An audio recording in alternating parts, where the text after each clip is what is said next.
ಓಂ ಗುರುರ್ಬ್ರಹ್ಮ ಗುರುರ್ವಿಷ್ಣು ಗುರುರ್ದೇವೋ ಮಹೇಶ್ವರಃ ಗುರುರ್ ಸಾಕ್ಷಾತ್ ಪರಬ್ರಹ್ಮ ತಸ್ಮೈ ಶ್ರೀ ಗುರವೇ ನಮಃ. असतो मा सद्गमय तमसो मा ज्योतिर्गमय मृत्योर्मा अमृतं गमय. ॐ शान्ति शान्ति ಶಾಂತಿ. ನನ್ನ ಪ್ರಣಾಮಗಳನ್ನು ವಿಶ್ವ ಚೈತನ್ಯಕ್ಕೂ ನನ್ನ ಕಾರಣ ಗುರುಗಳಾದಂಥ ಶ್ರೀ ನರಸಿಂಹ ಪ್ರಭುಜಿಯವರಿಗೂ ಶಂಕರಾಚಾರ್ಯರಿಗೂ ಎಲ್ಲ ಗುರು ಮಹಾತ್ಮರಿಗೂ ಅರ್ಪಿಸ್ತಾ ಅವರ ಕೃಪೆ ನಮ್ಮನ್ನು ಆತ್ಮನಿಷ್ಠರಾಗಿ ಮಾಡಲಿ ಅಂತ ಪ್ರಾರ್ಥಿಸ್ತೀನಿ.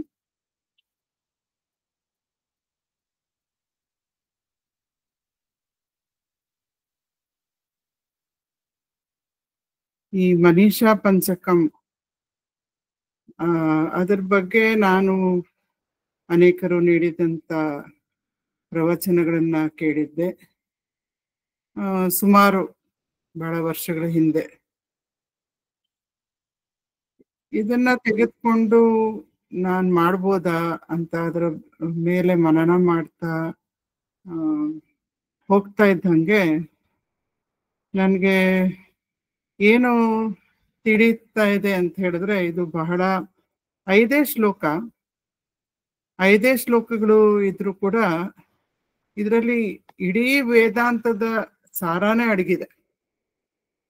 ಒಬ್ಬ ಜ್ಞಾನಿ ಅಂದ್ರೆ ಯಾರು, ಜ್ಞಾನಿಯ ಸ್ಥಿತಿ ಹೇಗಿರುತ್ತೆ,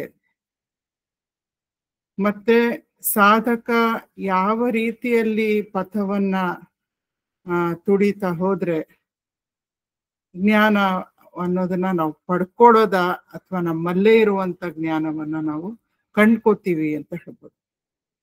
ಇದು ಹೇಗ್ ಮಾಡೋದು ಅಂತ 5 ಶ್ಲೋಕಗಳಲ್ಲಿ ಎಷ್ಟು ಸುಂದರವಾಗಿ ಶ್ರೀ ಶಂಕರಾಚಾರ್ಯರು ತಿಳಿಸಿದ್ದಾರೆ ಅಂದ್ರೆ ಅದನ್ನ ಓದ್ತಾ ತುಂಬಾ ಸ್ಫೂರ್ತಿ ಬರುತ್ತೆ. ಆ ಸ್ಫೂರ್ತಿಯನ್ನ ಹಂಚ್ಕೊಳ್ಳೋ ಅಂತ ಒಂದು ಅವಕಾಶ. ಸೊ ಇದರಲ್ಲಿ ನಾವು 3 ಉಪನ್ಯಾಸಗಳನ್ನ ಇದುವರೆಗೂ ನೋಡಿದೀವಿ. ಮೊದಲನೇ ಉಪನ್ಯಾಸದಲ್ಲಿ ಶಂಕರಾಚಾರ್ಯರ ಬಾಲ್ಯ ಜೀವನ, ಅವರು ಗುರುಗಳನ್ನ ಸಂಧಿಸಿದ್ದು, ಮತ್ತೆ ಅವರ 4 ಪ್ರಮುಖ ಶಿಷ್ಯರು, ಅದನ್ನೆಲ್ಲ ಮಾಡ್ಕೊಂಡು ಬಂದ್ವಿ.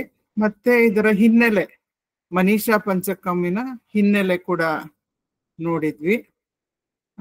ಹಿನ್ನೆಲೆ ಅವ್ರು ಹೇಗೆ ಕಾಶಿಯಲ್ಲಿ ಶಿಷ್ಯರೊಂದಿಗೆ ಸ್ನಾನ ಮಾಡಿ ಗಂಗಾ ನದಿಯಲ್ಲಿ ಹೊರಗೆ ಬರ್ತಾ ಇದ್ದಾಗ ಒಬ್ಬ ಚಾಂಡಾಲ, ಅಂದ್ರೆ ಅವನ ದೇಹ ಕೀಳು ಜಾತಿಗೆ ಸೇರಿದ್ದು ಅಂತ ನಾವು ಅರ್ಥ ಮಾಡ್ಕೋಬಹುದು.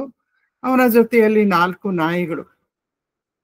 ಇವರು ಶಂಕರರು ಹಾಗೂ ಅವರ ಶಿಷ್ಯರಿಗೆ ಎದುರಾದಾಗ ಶಂಕರರು ಅಥವಾ ಅವ್ರ ಶಿಷ್ಯರು ಯಾರೋ ಗಚ್ಚ ಗಚ್ಚ ಅಂತ ಹೇಳ್ತಾರೆ, ಅಂದ್ರೆ ಪಕ್ಕಕ್ಕೆ ಸರಿ ಅಂತ. ಆಗ ಚಾಂಡಾಲ ಪಕ್ಕಕ್ಕೆ ತಕ್ಷಣ ಅವನು ಸರಿಯೋದಿಲ್ಲ. ಈ ರೀತಿ 3 ಪ್ರಶ್ನೆಗಳನ್ನ ಹಾಕ್ತಾನೆ. ಇದನ್ನ ಸ್ವಲ್ಪ ನೆನಪು ಮಾಡ್ಕೊಳ್ಳೋದಕ್ಕೋಸ್ಕರ ಮಾತ್ರ ನಾನು ರಿಪೀಟ್ ಮಾಡ್ತಾ ಇದ್ದೀನಿ. ಇದನ್ನ ಡೀಟೇಲ್ಡ್ ಆಗಿ ಮತ್ತೆ ನೋಡೋದ್ ಬೇಕಾಗಲ್ಲ. ಮೊದಲನೇ ಪ್ರಶ್ನೆಯಲ್ಲಿ ಅವ್ರು ಕೇಳ್ತಾರೆ, ನೀನು ಪಕ್ಕಕ್ಕೆ ಸರಿ ಅಂತ ಹೇಳ್ತಾ ಇದೆಯಲ್ಲ, ಈ ನನ್ನ ಅನ್ನಮಯ ಕೋಶ ಅಂದ್ರೆ ಪಂಚಭೂತಗಳಿಂದ ಮಾಡಿರುವಂತ ಈ ಕೋಶ, ಈ ದೇಹ, ನಿನ್ನ ದೇಹನು ಪಂಚಭೂತಗಳಿಂದಾನೇ ಮಾಡಿರೋದು. ಈ ದೇಹ ಆ ದೇಹದಿಂದ ದೂರ ಸರಿಬೇಕು ಅಂತ ಹೇಳ್ತಾ ಇದೀಯಾ, ಅಥವಾ ನಿನ್ನ ಆತ್ಮ ನನ್ನ ಆತ್ಮ ಒಂದೇ, ನಿನ್ನ ಆತ್ಮ ನನ್ನ ಆತ್ಮದಿಂದ ದೂರ ಸರಿಬೇಕು ಅಂತ ಹೇಳೋದಕ್ಕೂ ಸಾಧ್ಯವೂ ಇಲ್ಲ. ಅದು ಎಲ್ಲೆಲ್ಲೂ ಇರೋದು, ಅದು ಒಂದೇ ಆತ್ಮ. ಏನು ನಿನ್ನ ಅರ್ಥ ಅಂತ ಗೊತ್ತಾಗ್ಲಿಲ್ಲ ಅಂತ ಮೊದಲನೇ ಪ್ರಶ್ನೆಯಲ್ಲಿ ಕೇಳ್ತಾರೆ. ಎರಡನೇ ಪ್ರಶ್ನೆಯಲ್ಲಿ ಹೇಳ್ತಾರೆ, ಆತ್ಮದ ತೇಜಸ್ಸು ಎಂದು ಕಮ್ಮಿ ಆಗೋದಕ್ಕೆ ಸಾಧ್ಯನೇ ಇಲ್ಲ. ನೀನು ಆತ್ಮಸ್ವರೂಪಿ, ನಾನು ಆತ್ಮಸ್ವರೂಪಿ. ಅದಕ್ಕೆ ಇನ್ನೂ ಚೆನ್ನಾಗಿ ಅದನ್ನ ಅರ್ಥ ಮಾಡಿಸೋದಕ್ಕೋಸ್ಕರ ಎರಡು ಎಕ್ಸಾಂಪಲ್ಸ್ ಉದಾಹರಣೆಗಳನ್ನ ಬಳಸ್ತಾ ಇದ್ದಾರೆ. ಸೊ ಮೊದಲನೇ ಉಪಮೇನಲ್ಲಿ ಅವ್ರು ಹೇಳ್ತಾರೆ, ಮೇಲಿರುವಂತಹ ಅಂಬರ ಮಣವ್ ಅಂದ್ರೆ the jewel in the sky, ಸೂರ್ಯ, ಅವನ ಒಂದು ಪ್ರತಿಬಿಂಬ ಈ ಗಂಗಾ ನದಿ ನೀರಿನಲ್ಲಿ ಬಿದ್ದರೆ ಗಂಗೆ ಎಲ್ಲವನ್ನು ಪವಿತ್ರವಾಗಿ ಮಾಡ್ತಾಳೆ ಅಂತ ಹೇಳ್ತೀವಿ. ಸೊ ಆ ನದಿಯಲ್ಲಿ ಸೂರ್ಯನ ಪ್ರತಿಬಿಂಬ ಬಿದ್ದ ತಕ್ಷಣ ಮೇಲಿರುವಂತ ಸೂರ್ಯನ ಕಾಂತಿ ಹೆಚ್ಚಾಗತ್ತೇನೋ, ಅಥವಾ ಅವನ ಒಂದು ಪ್ರತಿಬಿಂಬ ಕೊಳಚೆ ನೀರಲ್ಲಿ ಬಿದ್ರೆ ಪ್ರತಿಬಿಂಬಿತವಾದ್ರೆ ಆಗ ಆಕಾಶದಲ್ಲಿರುವ ಸೂರ್ಯನ ಕಾಂತಿ ಕುಂದುತ್ತಾ ಅಂತ ಕೇಳ್ತಾರೆ. ಮತ್ತೆ ಒಂದು ಮಣ್ಣಿನ ಮಡಿಕೆ, ಒಂದು ಚಿನ್ನದ ಹೊನ್ನಿನ ಮಡಿಕೆ ಎರಡು ಕೂಡ ಇಟ್ರೆ ಮಣ್ಣಿನ ಮಡಿಕೆಯಲ್ಲಿರುವಂತಹ ಅವಕಾಶ, ಸ್ಪೇಸ್, ಅದು ಹೊನ್ನಿನ ಮಡಿಕೆಯಲ್ಲಿರುವಂತಹ ಅವಕಾಶಕ್ಕಿಂತ ಅದರ ಬೆಲೆ ಏನಾದ್ರೂ ಕೀಳ ಅಥವಾ ಅದರ ಗುಣಮಟ್ಟ ಏನಾದ್ರೂ ಕಡಿಮೆನಾ ಅಥವಾ ಎರಡು ಒಂದೇನಾ ಅಂತ ಕೇಳ್ತಾ ಇದ್ದಾರೆ. ಅಂದ್ರೆ ದೇಹ ಬೇರೆ ಬೇರೆ ಇರ್ಬೋದು, ದೇಹ ಯಾವುದೇ ಜಾತಿಗೆ ಸೇರಿರ್ಬೋದು, ಆದ್ರೆ ಆತ್ಮದ ಒಂದು ಬೆಲೆ ಅದರಿಂದ ಏನಾದ್ರೂ ಹೆಚ್ಚು ಕಡಿಮೆ ಆಗೋದಕ್ಕೆ ಸಾಧ್ಯ ಇದೆಯಾ ಅಂತ ಇಂಡೈರೆಕ್ಟ್ ಆಗಿ ಅವರು ಪ್ರಶ್ನೆ ಮಾಡ್ತಾ ಇದ್ದಾರೆ ಶಂಕರರನ್ನ. ಮತ್ತೆ ಮೂರನೇ ಪ್ರಶ್ನೆಯಲ್ಲಿ ಡೈರೆಕ್ಟ್ ಆಗಿ ಹಿ ಈಸ್ ಕನ್ಫ್ರಂಟಿಂಗ್ ಶಂಕರಾಚಾರ್ಯ. ಅವ್ರು ಏನ್ ಕೇಳ್ತಾರೆ ಅಂದ್ರೆ, ನೀನು ಮಹಾಜ್ಞಾನಿ ಅಂತ ಕೇಳಿದೀನಿ, ನೀನು ಬಹಳ ವಿದ್ವತ್ ಪುರುಷರು ನೀವು ಅಂತ ಕೇಳಿದೀನಿ, ನೀನು ಸದಾ ಬ್ರಹ್ಮನ್ನಲ್ಲೇ ನೆಲೆಸಿದೀಯಾ ಅಂತ ಕೇಳಿದೀನಿ. ಹಾಗೆ ಬ್ರಹ್ಮನ್ನಲ್ಲಿ ಕರಗೋಗಿ ನೆಲೆಸಿರುವಂತಹ ಜ್ಞಾನಿಯ ಮನಸ್ಸಿನಲ್ಲಿ ಒಂದು ಕೂಡ ವೇವ್ ಆಫ್ ಡಿಫ್ರೆನ್ಸಿಯೇಷನ್, ನಾನ್ ಬೇರೆ ನೀನ್ ಬೇರೆ ಅನ್ನೋ ಒಂದು ತರಂಗ ಹೇಗೆ ಎದ್ದು ಸಾಧ್ಯ? ಹೇಗೆ ನೀನ್ ಅಂತ ಜ್ಞಾನಿಯಾಗಿದ್ರೆ, if you are such an awakened being, how can even a tinge of differentiation arise in you ಅಂತ ಕೇಳ್ತಾ ಇದ್ದಾರೆ. ಈ ಮೂರು ಪ್ರಶ್ನೆಗಳು ಕೇಳಿದ ತಕ್ಷಣ ಶಂಕರರಿಗೆ ಇದ್ದಿದ್ರೆ ಏನಾದ್ರು ಸ್ವಲ್ಪ ಅಜ್ಞಾನ, ಚೈಲ್ಡ್ಹುಡ್ ಕಂಡೀಷನಿಂಗ್, ಬೆಳೆದ್ ಬಂದಂತ ನೀತಿ ಅದರಲ್ಲಿ ಮೈಲ್ಗೆ ಮಡಿ, ಆ ಒಂದು ಕಂಡೀಷನಿಂಗ್ ಮೈಂಡಲ್ಲಿ ಏನಾದ್ರೂ ಇದ್ದಿದ್ರೆ ಅದು ಕೂಡಲೇ ಡ್ರಾಪ್ಡ್ ಅವೇ. ಸೊ ಆಗ ಅವ್ರಿಗೆ ಗೊತ್ತಾಗತ್ತೆ, ಇದು ಸಾಮಾನ್ಯ ಮನುಷ್ಯರು ನನ್ನ ಮುಂದೆ ನಿಂತಿರೋರು ಈ ರೀತಿ ಪ್ರಶ್ನೆ ಹಾಕೋದಕ್ಕೆ ಸಾಧ್ಯನೇ ಇಲ್ಲ. ಎಲ್ಲೋ ಮಹಾಶಿವನೇ ಈ ಚಾಂಡಲನ ರೂಪದಲ್ಲಿ ಬಂದು ನನ್ನ ಮುಂದೆ ನಿಂತಿರ್ಬೇಕು, ಈ 4 ನಾಯಿಗಳು ಮಹಾವೇದಗಳಿರ್ಬೇಕು ಅಂತ ಹೇಳಿ ಚಾಂಡಾಲನಿಗೆ 5 ಶ್ಲೋಕಗಳ ಮೂಲಕ ಅವರು ಉತ್ತರ ನೀಡ್ತಾ ಚಾಂಡಾಲರ ಕಾಲಿಗೆ ಅವರು ಬಿದ್ದು ತಮ್ಮ ಕೃತಜ್ಞತೆ, ತಮ್ಮ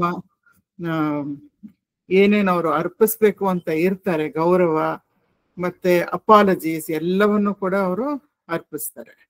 ಸೊ ಈ 5 ಶ್ಲೋಕಗಳಲ್ಲಿ ಅವ್ರು ಏನ್ ಹೇಳ್ತಾ ಇದ್ದಾರೆ ಅಂತ, ಮೊದಲನೇ ಶ್ಲೋಕ ಆಗ್ಲೇ ಕವರ್ ಮಾಡಿದ್ವಿ, ಅದನ್ನ ಸ್ವಲ್ಪ ಸುಮ್ನೆ ಬ್ರೀಫ್ ಆಗಿ ನೋಡ್ಕೊಂಡು ಹೋದ್ರೆ, ಅದರಲ್ಲಿ ಅವ್ರು ಏನ್ ಕೇಳಿದ್ರು ಅಂತ ಹೇಳಿದ್ರೆ, ಜಾಗ್ರತ್, ಸ್ವಪ್ನ, ಸುಷುಪ್ತಿ 3 ಸ್ಥಿತಿಗಳಲ್ಲೂ ಒಂದು ಸಾಕ್ಷಿ ಅಂತ ಕಾನ್ಸ್ಟೆಂಟ್ ಆಗಿ ಒಂದು ವಿಟ್ನೆಸ್ ಇರುತ್ತೆ, ಒಂದು ಸಾಕ್ಷಿ ಇರುತ್ತೆ. ಆ ಸಾಕ್ಷಿಗೆ ಎಲ್ಲವೂ ಗೊತ್ತು, ಆ ಸಾಕ್ಷಿನೇ ಜೋಡಣೆ ಮಾಡುತ್ತೆ. ನಾನು ಗಾಢ ನಿದ್ರೆಯಲ್ಲಿದ್ದೆ, ನನಗೆ ಈ ರೀತಿ ಕನಸು ಬಿತ್ತು, ನಾನೀಗ ಎಚ್ಚರವಾಗಿದ್ದೀನಿ, ಎಲ್ಲವನ್ನು ಕೂಡ ಆ ಸಾಕ್ಷಿ ಒಂದು ದಾರದಲ್ಲಿ ಹೇಗೆ 3 ಮಣಿಗಳು ಪೋಣಿಸಿದ್ರೆ ಒಂದು ದಾರ ಅದ್ 3ಕ್ಕೂ ಒಂದು ಸಂಬಂಧ ಕಲ್ಪಿಸಿ ಕಂಟಿನ್ಯೂಟಿ ಹೇಗೆ ಕೊಡುತ್ತೋ ಒಂದು ಸರದಲ್ಲಿ, ಅದೇ ರೀತಿ ಸಾಕ್ಷಿ ಆ ಕೆಲಸವನ್ನ ಪ್ರತಿದಿನ ನಮ್ಗೆ ಎಲ್ರಿಗೂ ಕೂಡ ನಮ್ಮಲ್ಲಿ ಮಾಡ್ತಾ ಇದೆ. ಆದ್ರೆ ಈ ಸಾಕ್ಷಿ ಬರೀ ನನ್ನಲ್ಲಿ, ನಿಮ್ಮಲ್ಲಿ ಆ ರೀತಿ ಒಂದು ಇಂಡಿವಿಜುವಲ್ ವಿಟ್ನೆಸ್ ಅಲ್ಲ ಅದು.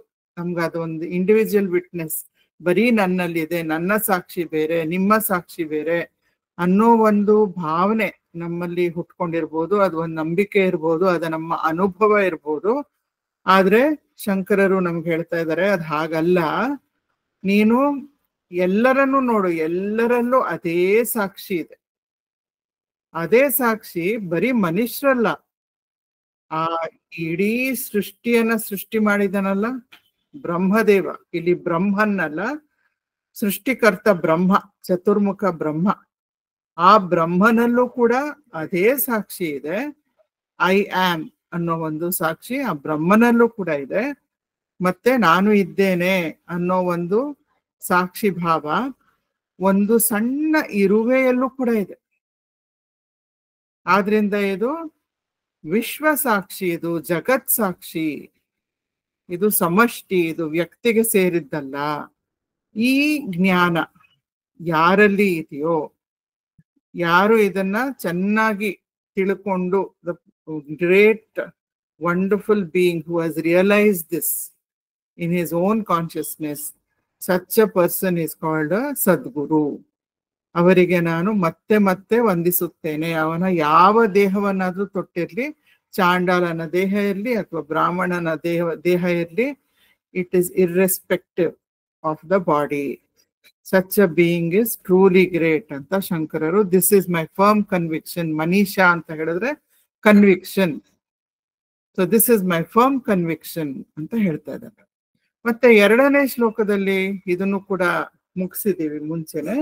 ಸೊ ಇದರಲ್ಲಿ ಅವ್ರು ಏನ್ ಹೇಳಿದ್ರು ಅಂತ ಹೇಳಿದ್ರೆ, ನಾನು ಶುದ್ಧ ಚೈತನ್ಯ ಅಥವಾ ನಾನೇ ಬ್ರಹ್ಮನ್, ಅಹಂ ಬ್ರಹ್ಮಾಸ್ಮಿ. ಹಾಗಿದ್ಮೇಲೆ ಈ ಇಡೀ ವಿಶ್ವ ನನ್ನ ಸ್ವರೂಪನೇ. ನಾನು ಶುದ್ಧ ಚೈತನ್ಯ ಅಂತ ನನಗೆ ಅರ್ಥ ಆದ್ರೆ, ಈ ಒಂದು ಜಗತ್ತು ಬ್ರಹ್ಮನ್ ಸ್ವರೂಪ, ಬ್ರಹ್ಮನ್ ಈ ಜಗತ್ತಾಗಿ ವ್ಯಕ್ತವಾಗಿದ್ದಾನೆ ಅಂತ ನನಗೆ ಗೊತ್ತಿದ್ರೆ, ನಾನೇ ಈ ಜಗತ್ತಾಗಿ ವ್ಯಕ್ತವಾಗಿದ್ದೀನಿ. Because my true nature is pure consciousness. ಇದೆಲ್ಲವೂ ಕೂಡ ನನ್ನ ಇಚ್ಛೆಯಿಂದ, ನನ್ನ ಲೀಲೆಗಾಗಿ ಕಲ್ಪಿತವಾಗಿದೆ. ಅಂದ್ರೆ ಈಶ್ವರನ ಒಂದು ದೃಷ್ಟಿಕೋನದಿಂದ ಮಾತಾಡ್ತಾ ಇದ್ದಾರೆ ಇಲ್ಲಿ ಶಂಕರರು. ಮತ್ತೆ ಈ ನನ್ನ ಅವಿದ್ಯೆ, ಜೀವ ಅನ್ನೋ ಒಂದು ದೃಷ್ಟಿಕೋನಕ್ಕೆ ಶಿಫ್ಟ್ ಆದ್ರೆ, ಆ ಜೀವಕ್ಕೆ ಅವಿದ್ಯೆ ಇದೆ. ಆ ಅವಿದ್ಯೆ ಏನು? ನಾನು ದೇಹ, ಮನಸ್ಸು, ಬುದ್ಧಿ ಅಂತ ಅನ್ಕೊಂಡಿದೆ ಆ ಜೀವ. ಆದ್ರಿಂದ ರಜೋಗುಣ, ತಮೋಗುಣ, ಸತ್ವಗುಣ, 3 ಗುಣಗಳು ಗುಣಗಳ ಒಡನಾಟದಿಂದ ಇಡೀ ಜಗತ್ತು ಸೃಷ್ಟಿಯಾಗಿ ಸಸ್ಟೇನ್ ಆಗ್ತಾ ಇದೆ. ಯಾರು ಈ ಒಂದು ಬಹಳ ಸೂಕ್ಷ್ಮವಾದ ಸತ್ಯವನ್ನ ಅರ್ಥ ಮಾಡ್ಕೊಳ್ತಾರೋ ಅವರು ಸದಾ ಬ್ರಹ್ಮನ್ನಲ್ಲೇ ನೆಲೆಸ್ತಾರೆ. ಆ ಒಂದು ಸಚ್ಚಿತ್ ಆನಂದ, ಯಾವುದ್ರಿಂದಾನು ಕಲುಷಿತವಾಗದೇ ಇರೋ ಅಂತ ಸಚ್ಚಿತ್ ಆನಂದ ಸ್ವರೂಪಿಯಾಗಿ ಸದಾ ಬಾಳ್ತಾರೆ ಅಂತ ಒಬ್ಬ ಜ್ಞಾನಿ ಸದ್ಗುರು. ಆ ಜ್ಞಾನಿ ಚಾಂಡಾಲನ ಶರೀರವನ್ನು ಹೊತ್ತಿರ್ಲಿ ಅಥವಾ ಬ್ರಾಹ್ಮಣನ ಶರೀರವನ್ನು ಹೊತ್ತಿರ್ಲಿ, ಅವನು ಮಹಾಜ್ಞಾನಿ. This is my firm conviction, ಇದು ನನ್ನ ದೃಢವಾದಂತ ಜ್ಞಾನ ಅಂತ 2ನೇ ಶ್ಲೋಕದಲ್ಲಿ ಹೇಳಿದ್ದಾರೆ. ಇವತ್ತು ನಾವು 3ನೆಯ ಶ್ಲೋಕವನ್ನ ಮಾಡ್ತಾ ಇದ್ದೀವಿ. ಈ 3ನೆಯ ಶ್ಲೋಕದಲ್ಲಿ ಶಂಕರರು ಹೇಳ್ತಾರೆ, ಇದನ್ನ ಲೀಡ್ ಅಂಡ್ ಫಾಲೋ ಮಾಡೋಣ. ಸಂಸ್ಕೃತದ ಶ್ಲೋಕ. ಶಶ್ವನ್ನಶ್ವರಮೇವ ವಿಶ್ವಮಖಿಲಂ, ಶಶ್ವನ್ನಶ್ವರಂ ಏವ ವಿಶ್ವಮಖಿಲಂ, ನಿಶ್ಚಿತ್ಯ ವಾಚಾ ಗುರೋಃ, ನಿಶ್ಚಿತ್ಯ ವಾಚಾ ಗುರೋಃ, ನಿತ್ಯಂ ಬ್ರಹ್ಮ ನಿರಂತರಂ ವಿಮೃಶತಾ, ನಿತ್ಯಂ ಬ್ರಹ್ಮ ನಿರಂತರಂ ವಿಮೃಶತಾ, ನಿರ್ವ್ಯಾಜ ಶಾಂತ ಆತ್ಮನಾ, ನಿರ್ವ್ಯಾಜ ಶಾಂತ ಆತ್ಮನಾ, ಭೂತಂ ಭಾವಿ ಚ दुष्कृतं प्रदहता भूतं भावि च दुष्कृतं प्रदहता संविन्मये पावके प्रारब्धाय समर्पितं स्ववपुर् प्रारब्धाय समर्पितं स्ववपुर् इत्येषा मनीषा मम इत्येषा मनीषा मम ಶಶ್ವನ್ ಅಂತ ಹೇಳಿದ್ರೆ ಆಲ್ವೇಸ್ ಸದಾ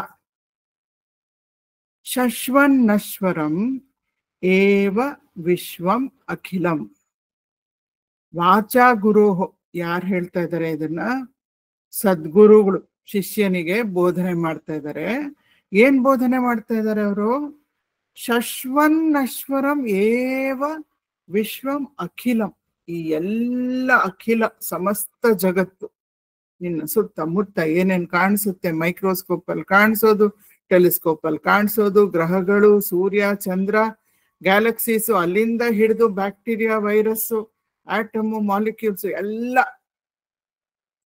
ಸುತ್ತಮುತ್ತ ಕಾಣಿಸೋ ಜನರು ಮನುಷ್ಯರು ಗಿಡಗಳು ಎಲ್ಲ ಜಗತ್ತು ಸಮಸ್ತ ಜಗತ್ತು ಬರೀ ಭೂಲೋಕ ಅಲ್ಲ ಎಲ್ಲಾ ಪ್ಲೇನ್ಸ್ ಆಫ್ ಕಾನ್ಶಿಯಸ್ನೆಸ್ ಯಾವ್ದ್ಯಾವ್ದೆಲ್ಲ ಲೋಕಗಳಿವೆ ಭೂವರ್ಲೋಕ ಸುವರ್ಲೋಕ ಮಹರ್ಲೋಕ ಜನರ್ಲೋಕ ತಪೋಲೋಕ ಸತ್ಯಲೋಕ ಎಲ್ಲಾ ಲೋಕಗಳು ಮತ್ತೆ ಕೆಳಗೆ ಹೋದ್ರೆ ಅತ್ತಳ ವಿತಳ ಎಲ್ಲ ಬೇರೆ ಬೇರೆ ಬೇರೆ ಪಾತಾಳ ಲೋಕಗಳು ಎಲ್ಲಾ ಲೋಕಗಳು ಕೂಡ ನಶ್ವರಂ ಎಲ್ಲವೂ ಕೂಡ ಟೆಂಪ್ರರಿ ಇಂಪರ್ಮನೆಂಟ್ ಅದಕ್ಕೆ ನಾಶ ಇದೆ ಅದಕ್ಕೆ ಹುಟ್ಟಿದೆ ಸಾವಿದೆ ಬದಲಾವಣೆ ಇದೆ ಅದು ಸೃಷ್ಟಿ ಲಯ ಎರಡು ಕೂಡ ನಡೆಯುತ್ತೆ ಅಲ್ಲಿ ಆದ್ರಿಂದ you cannot depend on it for permanent happiness ಅದಕ್ಕೆ ಹೇಳ್ತಾ ಇದ್ದಾರೆ ಶಿಷ್ಯನಿಗೆ ಇದು ನಿಶ್ಚಿತ್ಯ ಸೊ ಯಾವ ಶಿಷ್ಯನಿಗೆ ನಿಶ್ಚಿತ್ಯವಾಗಿ ಇದು ಅರ್ಥ ಆಗತ್ತೆ ಈ ಲೋಕ ಈ ಜಗತ್ತು ಅದು ನಶ್ವರ ಅದ್ರ ಶಾಶ್ವತ ಅಲ್ಲ ಅಂತ ಅವ್ರಿಗೆ ಹೇಗೆ ಅರ್ಥ ಆಗುತ್ತೆ ಸದ್ಗುರುಗಳ ಬೋಧನೆಯಿಂದ ಅರ್ಥ ಆಗುತ್ತೆ ಅವರಿಗೆ ಅದಷ್ಟೇ ಅಲ್ಲ ಯಾವುದು ನಶ್ವರ ಅಂತ ಗುರುಗಳು ಹೇಳ್ಬಿಟ್ಟು ಬಿಟ್ಬಿಡಲ್ಲ ಇನ್ನೂ ಒಂದ್ ಮಾತನ್ನ ಹೇಳ್ತಾರೆ ಗುರುಗಳು ಏನ್ ಹೇಳ್ತಾರೆ ನಿತ್ಯ ಯಾವುದು ಸತ್ಯ ಯಾವುದು ಅಂತ ಕೂಡ ಹೇಳ್ತಾರೆ ನಿತ್ಯಂ ಬ್ರಹ್ಮ ನಿರಂತರಂ ಬ್ರಹ್ಮನಿಗೆ ಬ್ರಹ್ಮ ನಿರಂತರ ಅವನಿಗೆ ಹುಟ್ಟಿಲ್ಲ ಸಾವಿಲ್ಲ ಬದಲಾವಣೆ ಇಲ್ಲ ಅವನು ನಿತ್ಯ ಸದಾ ಇರ್ತಾನೆ ಇದ್ದಾಗೆ ಇರ್ತಾನೆ ಮತ್ತೆ ಎಲ್ಲೆಲ್ಲೂ ಬ್ರಹ್ಮನ್ನೇ ಇರೋದು ಬರೀ ಬ್ರಹ್ಮ ತತ್ವನೇ ಇರೋದು ಬೇರೆ ಎಲ್ಲವೂ ಕೂಡ ಹುಟ್ಟುತ್ತೆ ಮತ್ತೆ ಅದು ಲಯವಾಗುತ್ತೆ ಬ್ರಹ್ಮನೊಳಗಡೆ ಸೊ ಬ್ರಹ್ಮ ತತ್ವ ಇದೆಯಲ್ಲ ಈ ಬ್ರಹ್ಮನ್ ಅನ್ನೋದಿದೆಯಲ್ಲ ಅದು ನಿರಂತರ ಅದು ನಿತ್ಯ ಇದ್ರ ಬಗ್ಗೆ ನೀನು ಇದ್ರ ಮೇಲೆ ಮನಸ್ಸನ್ನ ಇಡು ಇದ್ರ ಬಗ್ಗೆನೇ ಧ್ಯಾನ ಮಾಡ್ತಾ ಇರು ವಿಮೃಶತ ಸದಾ ಧ್ಯಾನ ಮಾಡ್ತಾ ಇರು ಅಂದ್ರೆ ಯಾರು ಮಾಡ್ತಾ ಇರ್ತಾನೋ ವಿಮೃಶತ ಯಾವ ಶಿಷ್ಯ ಮಾಡ್ತಾ ಇರ್ತಾನೋ ಈ ರೀತಿ ಗುರುಗಳ ಉಪದೇಶವನ್ನ ಕೇಳಿ ಎಂತ ಮನಸ್ಸನ್ನ ಇಡ್ಬೇಕು ಬ್ರಹ್ಮನ್ ಮೇಲೆ ನಿರ್ವ್ಯಾಜ ಶಾಂತ ಆತ್ಮನ ಇಲ್ಲಿ ಆತ್ಮನ ಅಂದ್ರೆ ಮನಸ್ಸು ಅಂತ ಅರ್ಥೈಸ್ಕೋಬೇಕು ಆತ್ಮ ಅಥವಾ ಸೆಲ್ಫ್ ಅಂತ ಅನ್ಕೋಬಾರದು ಇಲ್ಲಿ ಆತ್ಮ ಅಂದ್ರೆ ಮನಸ್ಸು ಆ ಮನಸ್ಸಿನ ಸ್ಥಿತಿ ಹೇಗಿರ್ಬೇಕು ಮನಸ್ಸಿನ ಸ್ಥಿತಿ ಹೇಗಿರ್ಬೇಕು ಅಂತ ಅಂದ್ರೆ ಶಂಕರರು ಹೇಳ್ತಾ ಇದ್ದಾರೆ ನಿರ್ವ್ಯಾಜ ವೆರಿ ಕಾಮ್ ಪ್ಯೂರ್ ಅದ್ರಲ್ಲಿ ಯಾವ ರೀತಿ ಕಾನ್ಫ್ಲಿಕ್ಟ್ಸ್ ಇರಬಾರ್ದು ಏನು ಇರಬಾರ್ದು ಆ ಕಡೆ ಈ ಕಡೆ ಪುಲ್ ಪುಷ್ ರಾಗ ದ್ವೇಷ ಅದೆಲ್ಲ ಇರ್ಕೂಡ್ದು ನಂಗೆ ಇದ್ಬೇಕು ನಂಗೆ ಇದ್ಬೇಡ ಚಡ್ಪಡಿಸೋ ಅಂತ ಮನಸ್ಸು ಹಿಂಗಾಗೋದ್ರೆ ಏನ್ ಮಾಡೋದು ಹಿಂಗಾಗದೇ ಇದ್ರೆ ಏನ್ ಮಾಡೋದು ನಾನು ಅದನ್ನ ಮಾಡ್ಬೇಕು ನಾನು ಇದನ್ನ ಬಿಡ್ಬೇಕು ಇಲ್ಲ ಅದೆಲ್ಲ ಇಲ್ಲ ಅಲೆಗಳು ಇಲ್ಲ ಶಾಂತವಾದಂತ ಮನಸ್ಸನ್ನ ವಿಮೃಶತ ನಿರಂತರವಾಗಿ ಬ್ರಹ್ಮನ್ ಮೇಲೆ ಯಾರು ಇಡ್ತಾನೋ ಅಂತ ಅವನು ಜ್ಞಾನಿ ಆಗ್ತಾನೆ. ಭೂತಂ ಭಾವಿಚ ದುಷ್ಕೃತಂ. ದುಷ್ಕೃತಂ ಅಂತಂದ್ರೆ ನನಗೆ ಏನೇನು ಪಾಪಗಳು ನಾನು ಮಾಡಿರುವಂತಹ, ಗೊತ್ತಿದ್ದೋ ಗೊತ್ತಿಲ್ದೇನೋ ಮಾಡಿರುವಂತಹ ಕೆಟ್ಟ ಕೆಲಸಗಳು, ಅಥವಾ ಕೆಟ್ಟದು ಅಂತ ನಾವು ಹೇಳೋದಕ್ ಬದಲು ಬೇರೆಯವರಿಗೆ ಹಾನಿಯನ್ನ ತಂದ್ಕೊಟ್ಟಂತ, ನೋವನ್ನ ತಂದ್ಕೊಟ್ಟಂತ ಯೋಚನೆಗಳು, ಭಾವನೆಗಳು, ಮಾತುಗಳು, ಮತ್ತೆ ಮಾಡಿರುವಂತ ಕಾರ್ಯಗಳು ಭೌತಿಕವಾಗಿ ಅವೆಲ್ಲವೂ ಕೂಡ ಅದಕ್ಕೆ ಫಲ ಬಂದಿದೆ. ಅದನ್ನ ದುಷ್ಕೃತಂ ಅಂತ ಹೇಳ್ಬೋದು. ಇಲ್ಲಿ ದುಷ್ಕೃತ ಅಥವಾ ದುಷ್ಕರ್ಮ ಅಂತ ಅವ್ರು ಹೇಳ್ತಾ ಇದ್ದಾರೆ, ಬಟ್ ಆಲ್ಸೋ ಸುಕೃತ ಇಸ್ ಇಂಪ್ಲೈಡ್ ಹಿಯರ್.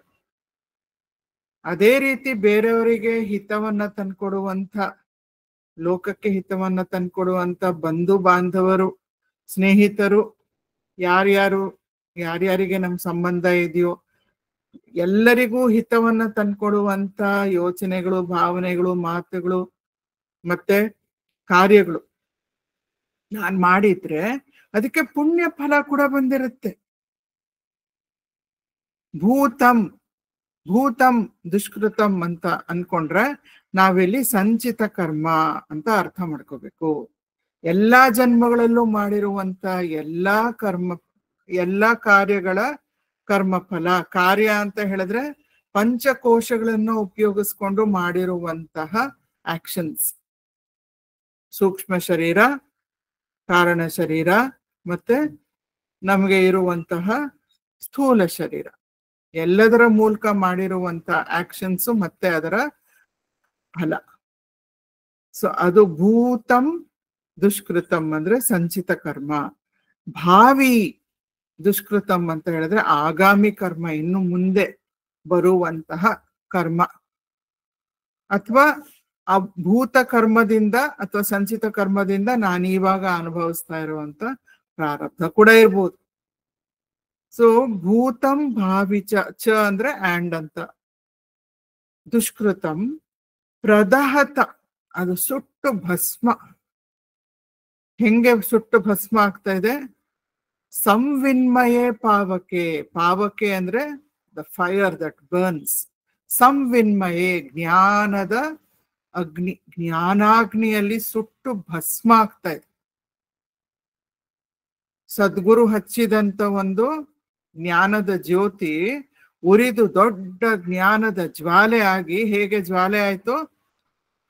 ನಿತ್ಯ ಬ್ರಹ್ಮನ ಮೇಲೆ ವಿಮೃಶತ, ಅದನ್ನೇ ಧ್ಯಾನ ಮಾಡ್ತಾ ಮಾಡ್ತಾ ಈ ಜಗತ್ತೆಲ್ಲ ನಶ್ವರ ಅಂತ ಅರ್ಥ ಮಾಡಿಕೊಂಡು ಆ ರೀತಿ ಅವನ ಮನಸ್ಸನ್ನ ಶಾಂತವಾಗಿ ಇಟ್ಕೊಂಡಂತ ಸಾಧಕನಿಗೆ ಏನಾಯ್ತು ಅಂದ್ರೆ ಬ್ರಹ್ಮಜ್ಞಾನ ಬಂದು ಬ್ರಹ್ಮನಿಷ್ಠನಾದ. ಅವನ್ ಬ್ರಹ್ಮನಿಷ್ಠನಾದ ಕೂಡಲೇ ಅವನ ಸಂಚಿತ ಕರ್ಮ, ಪಾಪ ಪುಣ್ಯಗಳು ಎಲ್ಲವೂ ಕೂಡ ಆ ಜ್ಞಾನಾಗ್ನಿಯಲ್ಲಿ ಪ್ರದಹತ, ಸುಟ್ಟು ಭಸ್ಮವಾಗೋಯ್ತು. ಅಂತ ಜ್ಞಾನಿ ಏನ್ ಮಾಡ್ತಾ ಇದ್ದಾನೆ? ಪ್ರಾರಬ್ಧಾಯ ಸಮರ್ಪಿತಂ ಸ್ವವಪುರ್. ಸ್ವವಪುರ್ ಅಂತ ಹೇಳಿದ್ರೆ ದೇಹ, ಸ್ಥೂಲ ದೇಹ. ಜ್ಞಾನಿಗೆ ಮನಸ್ಸು, ಅಹಂಕಾರ ಇಲ್ಲ. ಆದ್ರಿಂದ ಜ್ಞಾನಿಗೆ ಮನಸ್ಸಿನಲ್ಲಿ ಬಂದು ಪರಾಶಾಂತಿ ಅಲ್ಲದೆ ಬೇರೆ ಏನು ಬಂದು ಜ್ಞಾನಿಯ ಮನಸ್ಸಿನಲ್ಲಿ ನೆಲೆಸೋದಕ್ಕೆ ಸಾಧ್ಯ ಇಲ್ಲ.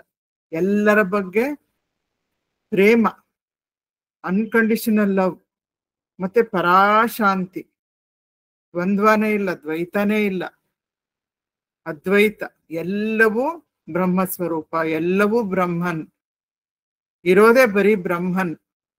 ಆದ್ರಿಂದ ಮನಸ್ಸು ಯಾರು ಬಂದು ಕಲ್ಕೋದಕ್ಕೆ ಸಾಧ್ಯ ಇಲ್ಲ. ದೇಹದ ಮೇಲೆ ಮಾತ್ರ ಕಾಯಿಲೆಗಳು ಬರುತ್ತವೆ ಹೋಗುತ್ತವೆ, ಅವನ ಪ್ರಾರಬ್ಧ ಆ ರೀತಿ ಇದ್ರೆ. ಸೊ ಆ ಪ್ರಾರಬ್ಧಕ್ಕೆ ಜ್ಞಾನಿ ಏನ್ ಮಾಡ್ತಾನೆ? ತುಂಬಾ ವೆರಿ ವಿಲ್ಲಿಂಗ್ಲಿ, ತಗೊಳಪ್ಪ ಈ ದೇಹ, ಏನಾದ್ರೂ ಮಾಡ್ಕೋ ಅಂತ ಪ್ರಾರಬ್ಧಕ್ಕೆ ದೇಹವನ್ನ ಒಡ್ಬಿಡ್ತಾನೆ. Very lot of acceptance, willingness, surrender. ಹೀಗೆ ಮಾಡುವಂತಹ ಜ್ಞಾನಿ ಇತ್ಯೇಷ ಅಂದ್ರೆ ಇವೆಲ್ಲ ಮಾಡುವಂತಹ ಜ್ಞಾನಿ ಅವನು ಸದ್ಗುರು. ಅವನಿಗೆ ಸದ್ಗುರುಗೆ ಸಲ್ಲಬೇಕಾದಂತ ಎಲ್ಲ ಗೌರವಗಳು ಸಲ್ಬೇಕು. ಮನೀಷಾ ಮಮ, ಇದು this is my firm conviction ಅಂತ ಹೇಳ್ತಾ ಇದ್ದಾರೆ ರಮಣರು ಅಲ್ಲ, ಸಾರಿ, ಶಂಕರಾಚಾರ್ಯರು. ಸೊ ಇಲ್ಲಿ ಹೊರಗಿನ ಪ್ರಪಂಚದಲ್ಲಿ ನಾವ್ ಏನ್ ಅನ್ಕೊಳ್ತೀವಿ, ಒಂದು ಪಯಣ, ಇದೊಂದು ಆತ್ಮಜ್ಞಾನ ಅನ್ನೋದು ಒಂದು ಪಯಣನೂ ಅಲ್ವೋ ಅಂತ ನಾವ್ ಯೋಚನೆ ಮಾಡಿದ್ರೆ, ಅಜ್ಞಾನಿಯ ಸ್ಥಿತಿ ಹೇಗಿದೆ, ಜ್ಞಾನಿಯ ಸ್ಥಿತಿ ಹೇಗಿದೆ, ಅವೆರಡಕ್ಕೂ ತುಂಬಾ ವ್ಯತ್ಯಾಸ ಇದೆ. ಆದ್ರಿಂದ ಈ ಸ್ಥಿತಿಯಿಂದ ಆ ಸ್ಥಿತಿ ಮುಟ್ಟಬೇಕು ಅಂತ ಹೇಳಿದ್ರೆ ಅದೊಂದು ಪಯಣದ ರೀತಿ ಇರ್ಬೇಕಲ್ವಾ ಅಂತ ನಮ್ಮ ಮನಸ್ಸಿನಲ್ಲಿ ವಿ ಮೇ ಲಾಜಿಕಲಿ ಕನ್ಕ್ಲೂಡ್. ಆದ್ರೆ ಶಂಕರರು ನಮ್ಗೆ ಬೇರೆ ರೀತಿಯಲ್ಲಿ ಇದನ್ನ ತೋರಿಸ್ತಾ ಇದ್ದಾರೆ. ಈಗ ಹೊರಗಿನ ಪ್ರಪಂಚದಲ್ಲಿ ನಾವೇನೋ ಒಂದು ಹಾಲಿಡೇ ಪ್ಲಾನ್ ಮಾಡ್ತೀವಿ, ಅಥವಾ ಮದ್ವೆಗೆ ಹೋಗ್ತಾ ಇದೀವಿ, ಅಥವಾ ಯಾವ್ದೋ ಒಂದು ತೀರ್ಥಕ್ಷೇತ್ರಕ್ಕೆ ಹೋಗ್ತಾ ಇದೀವಿ ಅಂತ ಹೇಳಿದ್ರೆ ವಿ ಪ್ಲಾನ್ ಅ ಜರ್ನಿ. ಅದಕ್ಕೆ ಎಲ್ಲ ಪ್ಯಾಕ್ ಮಾಡ್ಕೋತೀವಿ, ಸೂಟ್ ಕೇಸ್ ತಗೋತೀವಿ, ಟಿಕೆಟ್ಸ್ ಬುಕ್ ಮಾಡ್ತೀವಿ, ಏರ್ಪೋರ್ಟ್ಗೋ, ರೈಲ್ವೆ ಸ್ಟೇಷನ್ಗೋ, ಬಸ್ ಸ್ಟ್ಯಾಂಡ್ಗೋ, ಅಥವಾ ನಮ್ಮ ಕಾರಲ್ಲೇ ಕೂತ್ಕೊಂಡು ಹೊರಡ್ತೀವಿ. ನಮ್ಮ ಜೊತೆಯಲ್ಲಿ ನಮ್ಮ ಕುಟುಂಬದವ್ರು ಬರ್ಬೋದು, ಸ್ನೇಹಿತರು ಬರ್ಬೋದು. ಹೀಗೆ ಒಂದು ಫ್ಲೈಟೋ ಯಾವುದೋ ಒಂದು ವಾಹನವನ್ನ ಹಿಡ್ಕೊಂಡು ಹೋಗ್ತೀವಿ. ಮತ್ತೆ ಬೇರೆ ಒಂದು ಸ್ಥಳ, ಕಾಶಿ ಇರ್ಬೋದು, ಯಾವುದೋ ಒಂದು ಒಳ್ಳೆಯ ಸ್ಥಳ ಇರ್ಬೋದು, ಅಲ್ಲಿಗೆ ಹೋಗ್ತೀವಿ. ಸೊ ಒಂದ್ ಕಡೆಯಿಂದ ಇನ್ನೊಂದ್ ಕಡೆ physically we shifted, we travelled a distance and we were in some other place yesterday, today we are in some other place. It is a change. ಆದ್ರೆ ಇನ್ನರ್ ಜರ್ನಿ, ಇಲ್ಲಿ ಗುರುಕುಲ ಇದ್ದಾರೆ, ಗುರುಗಳು ಕೂತಿದ್ದಾರೆ. ನಾವು ಇದೊಂದು ಜ್ಞಾನ ಯಜ್ಞವನ್ನ ಆರಂಭ ಮಾಡಿದಾಗ ಅಸತೋಮ ಸದ್ಗಮಯ ಅಂತ ಹೇಳಿದ್ರು. ಅಂದ್ರೆ ನನ್ನನ್ನ ಅಸತ್ತಿಂದ ಸತ್ಯಕ್ಕೆ ಕರ್ಕೊಂಡು ಹೋಗು, ನನ್ನನ್ನ ತಮಸೋಮ ಜ್ಯೋತಿರ್ಗಮಯ, ತಮಸ್ಸಿನಿಂದ ಕತ್ತಲೆಯಿಂದ ಬೆಳಕಿನ ಕಡೆ ಕರ್ಕೊಂಡು ಹೋಗು, ನನ್ನನ್ನ ಮೃತ್ಯುವಿಂದ ಅಮೃತತ್ವಕ್ಕೆ ಕರ್ಕೊಂಡು ಹೋಗು ಅಂತ ಪ್ರಾರ್ಥನೆ ಕೂಡ ಮಾಡ್ತೀವಿ. ಅಂದ್ರೆ ಇಸ್ಂಟ್ ದಟ್ ಅ ಜರ್ನಿ ಅಂತ ನಾವು ಕೇಳ್ಬೋದು. ಇದು ಜರ್ನಿನೋ ಅಲ್ವೋ? Is the inner change, inner transformation, is it a journey or not ಅಂತ ನೋಡೋಣ. ಇನ್ನೊಂದು ಸಣ್ಣ ಕಥೆ. ಈ ಕಥೆಯಲ್ಲಿ ಇದು ಹಿಂದಿನ ಕಾಲದಲ್ಲಿ ನಡೆದಂತ ಒಂದು ಕಥೆ. ಒಬ್ಳು ಮುದುಕಿ ಇರ್ತಾಳೆ. ಆ ಮುದುಕಿ ಮನೆಯಲ್ಲಿ ಯಾರಾದ್ರೂ ಹೊರಗಡೆ ಆ ಮುದುಕಿ ಮನೆ ಆಚೆ ಬರೋದು, ಒಳಗೆ ಹೋಗೋದು ಯಾರಾದ್ರೂ ನೋಡಿದ್ರೆ ಏನೋ ಒಂದು ಹರ್ಕಲ್ ಬಟ್ಟೆ ಹಾಕೊಂಡು ಓಡಾಡ್ಕೊಂಡು ಇದ್ಲು. ಇನ್ನೊಂದ್ ಸ್ವಲ್ಪ ಯಾರಾದ್ರೂ ಅನ್ಕೋಬೇಕು, ಅಯ್ಯೋ ಪಾಪ ತುಂಬಾ ಬಡಗಳಿರ್ಬೇಕು ಮುದುಕಿ, ಅದಕ್ಕೆ ಅಷ್ಟೊಂದು ಹರ್ಕಲಾಗಿರುವಂತ ಬಟ್ಟೆ ಹಾಕೊಂಡಿದ್ದಾಳೆ ಅಂತ ಯಾರಾದ್ರೂ ಮಾತಾಡ್ಕೊಂಡ್ರೆ, ಆಚೆ ಈಚೆ ಆ ಕಡೆ ಊರ್ನವ್ರು ಯಾರಾದ್ರೂ ಕೇಳಿಸ್ಕೊಂಡ್ರೆ ಏನ್ ಹೇಳ್ತಿದ್ರು ಅಂದ್ರೆ, ಮುದುಕಿನ ಅವಳಷ್ಟು ಹಣ ಯಾರಿಗೂ ಇಲ್ಲ ಈ ಊರಲ್ಲಿ, ರಾಜನ ಕಣಜದಲ್ಲಿ ಎಷ್ಟು ಖಜಾನೆಯಲ್ಲಿ ಎಷ್ಟಿರುತ್ತೋ ಅಷ್ಟಕ್ಕಿಂತ ಜಾಸ್ತಿ ಇರ್ಬೋದೇನೋ ಅಂತ ಎಷ್ಟೊಂದ್ ಜನ ಊಹಿಸ್ತಾರೆ. ಪೆಟ್ಟಿಗೆ ತುಂಬಾ ನಾಣ್ಯಗಳು, ಒಡವೆಗಳು ಎಲ್ಲ ತುಂಬಿಸಿಟ್ಕೊಂಡಿದ್ದಾಳೆ ಆ ಅಜ್ಜಿ. ಆದ್ರೆ ತುಂಬಾ ಜಿಪುಣಿ, ಒಂದು ನಯಾ ಪೈಸಾ ಖರ್ಚು ಮಾಡಕ್ ಇಷ್ಟ ಇಲ್ಲ ಅಂತ ಮಾತಾಡ್ಕೊಳ್ತಾ ಇರ್ತಾರೆ. ಸರಿ, ಈ ಅಜ್ಜಿ ಒಂದಿನ, ನಾವು ನೀವು ಇಲ್ಲಿ ಬಂದಂಗೆ ವರ್ಚುವಲ್ ಸತ್ಸಂಗಕ್ಕೆ ಬಂದಿದೀವಿ. ಅವಳು ಒಂದಿನ ದೇವಸ್ಥಾನಕ್ಕೆ ಹೋದಾಗ ಅಲ್ಲಿ ಒಂದು ಹರಿಕತೆ ನಡೀತಾ ಇತ್ತು. ಹರಿಕತೆ ದಾಸರು ಹೇಳ್ತಿದ್ರು, ಯಾರು ಸ್ವರ್ಗಕ್ಕೆ ಹೋಗ್ಬೇಕು ಅಂತ ಆಸೆ ಪಡ್ತಾರೋ ಅವರು ಚೆನ್ನಾಗಿ ದಾನ ಮಾಡ್ಬೇಕು. ದಾನ ಮಾಡಿದ್ರೆ ಪುಣ್ಯ ಬರುತ್ತೆ.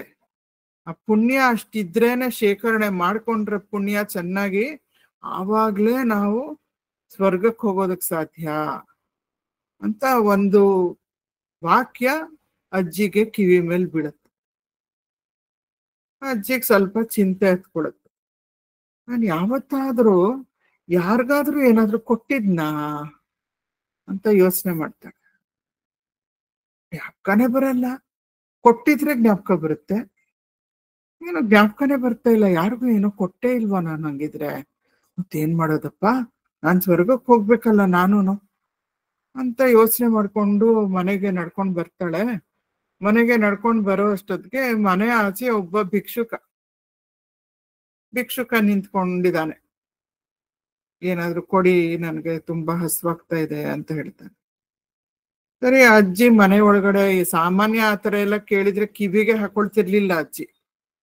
ಈ ಮಾತು ಬೇರೆ ಕೇಳ್ಕೊಂಡ್ ಬಂದಿದ್ದಾಳೆ. ಒಳಗಡೆ ಹೋಗಿ ನೋಡ್ತಾಳೆ, ಏನ್ ಕೊಡ್ಬೋದು, ಬೇಗ ಮನಸ್ ಬರಲ್ವಲ್ಲ ಏನಾದ್ರು ಕೊಡಕ್ಕೆ.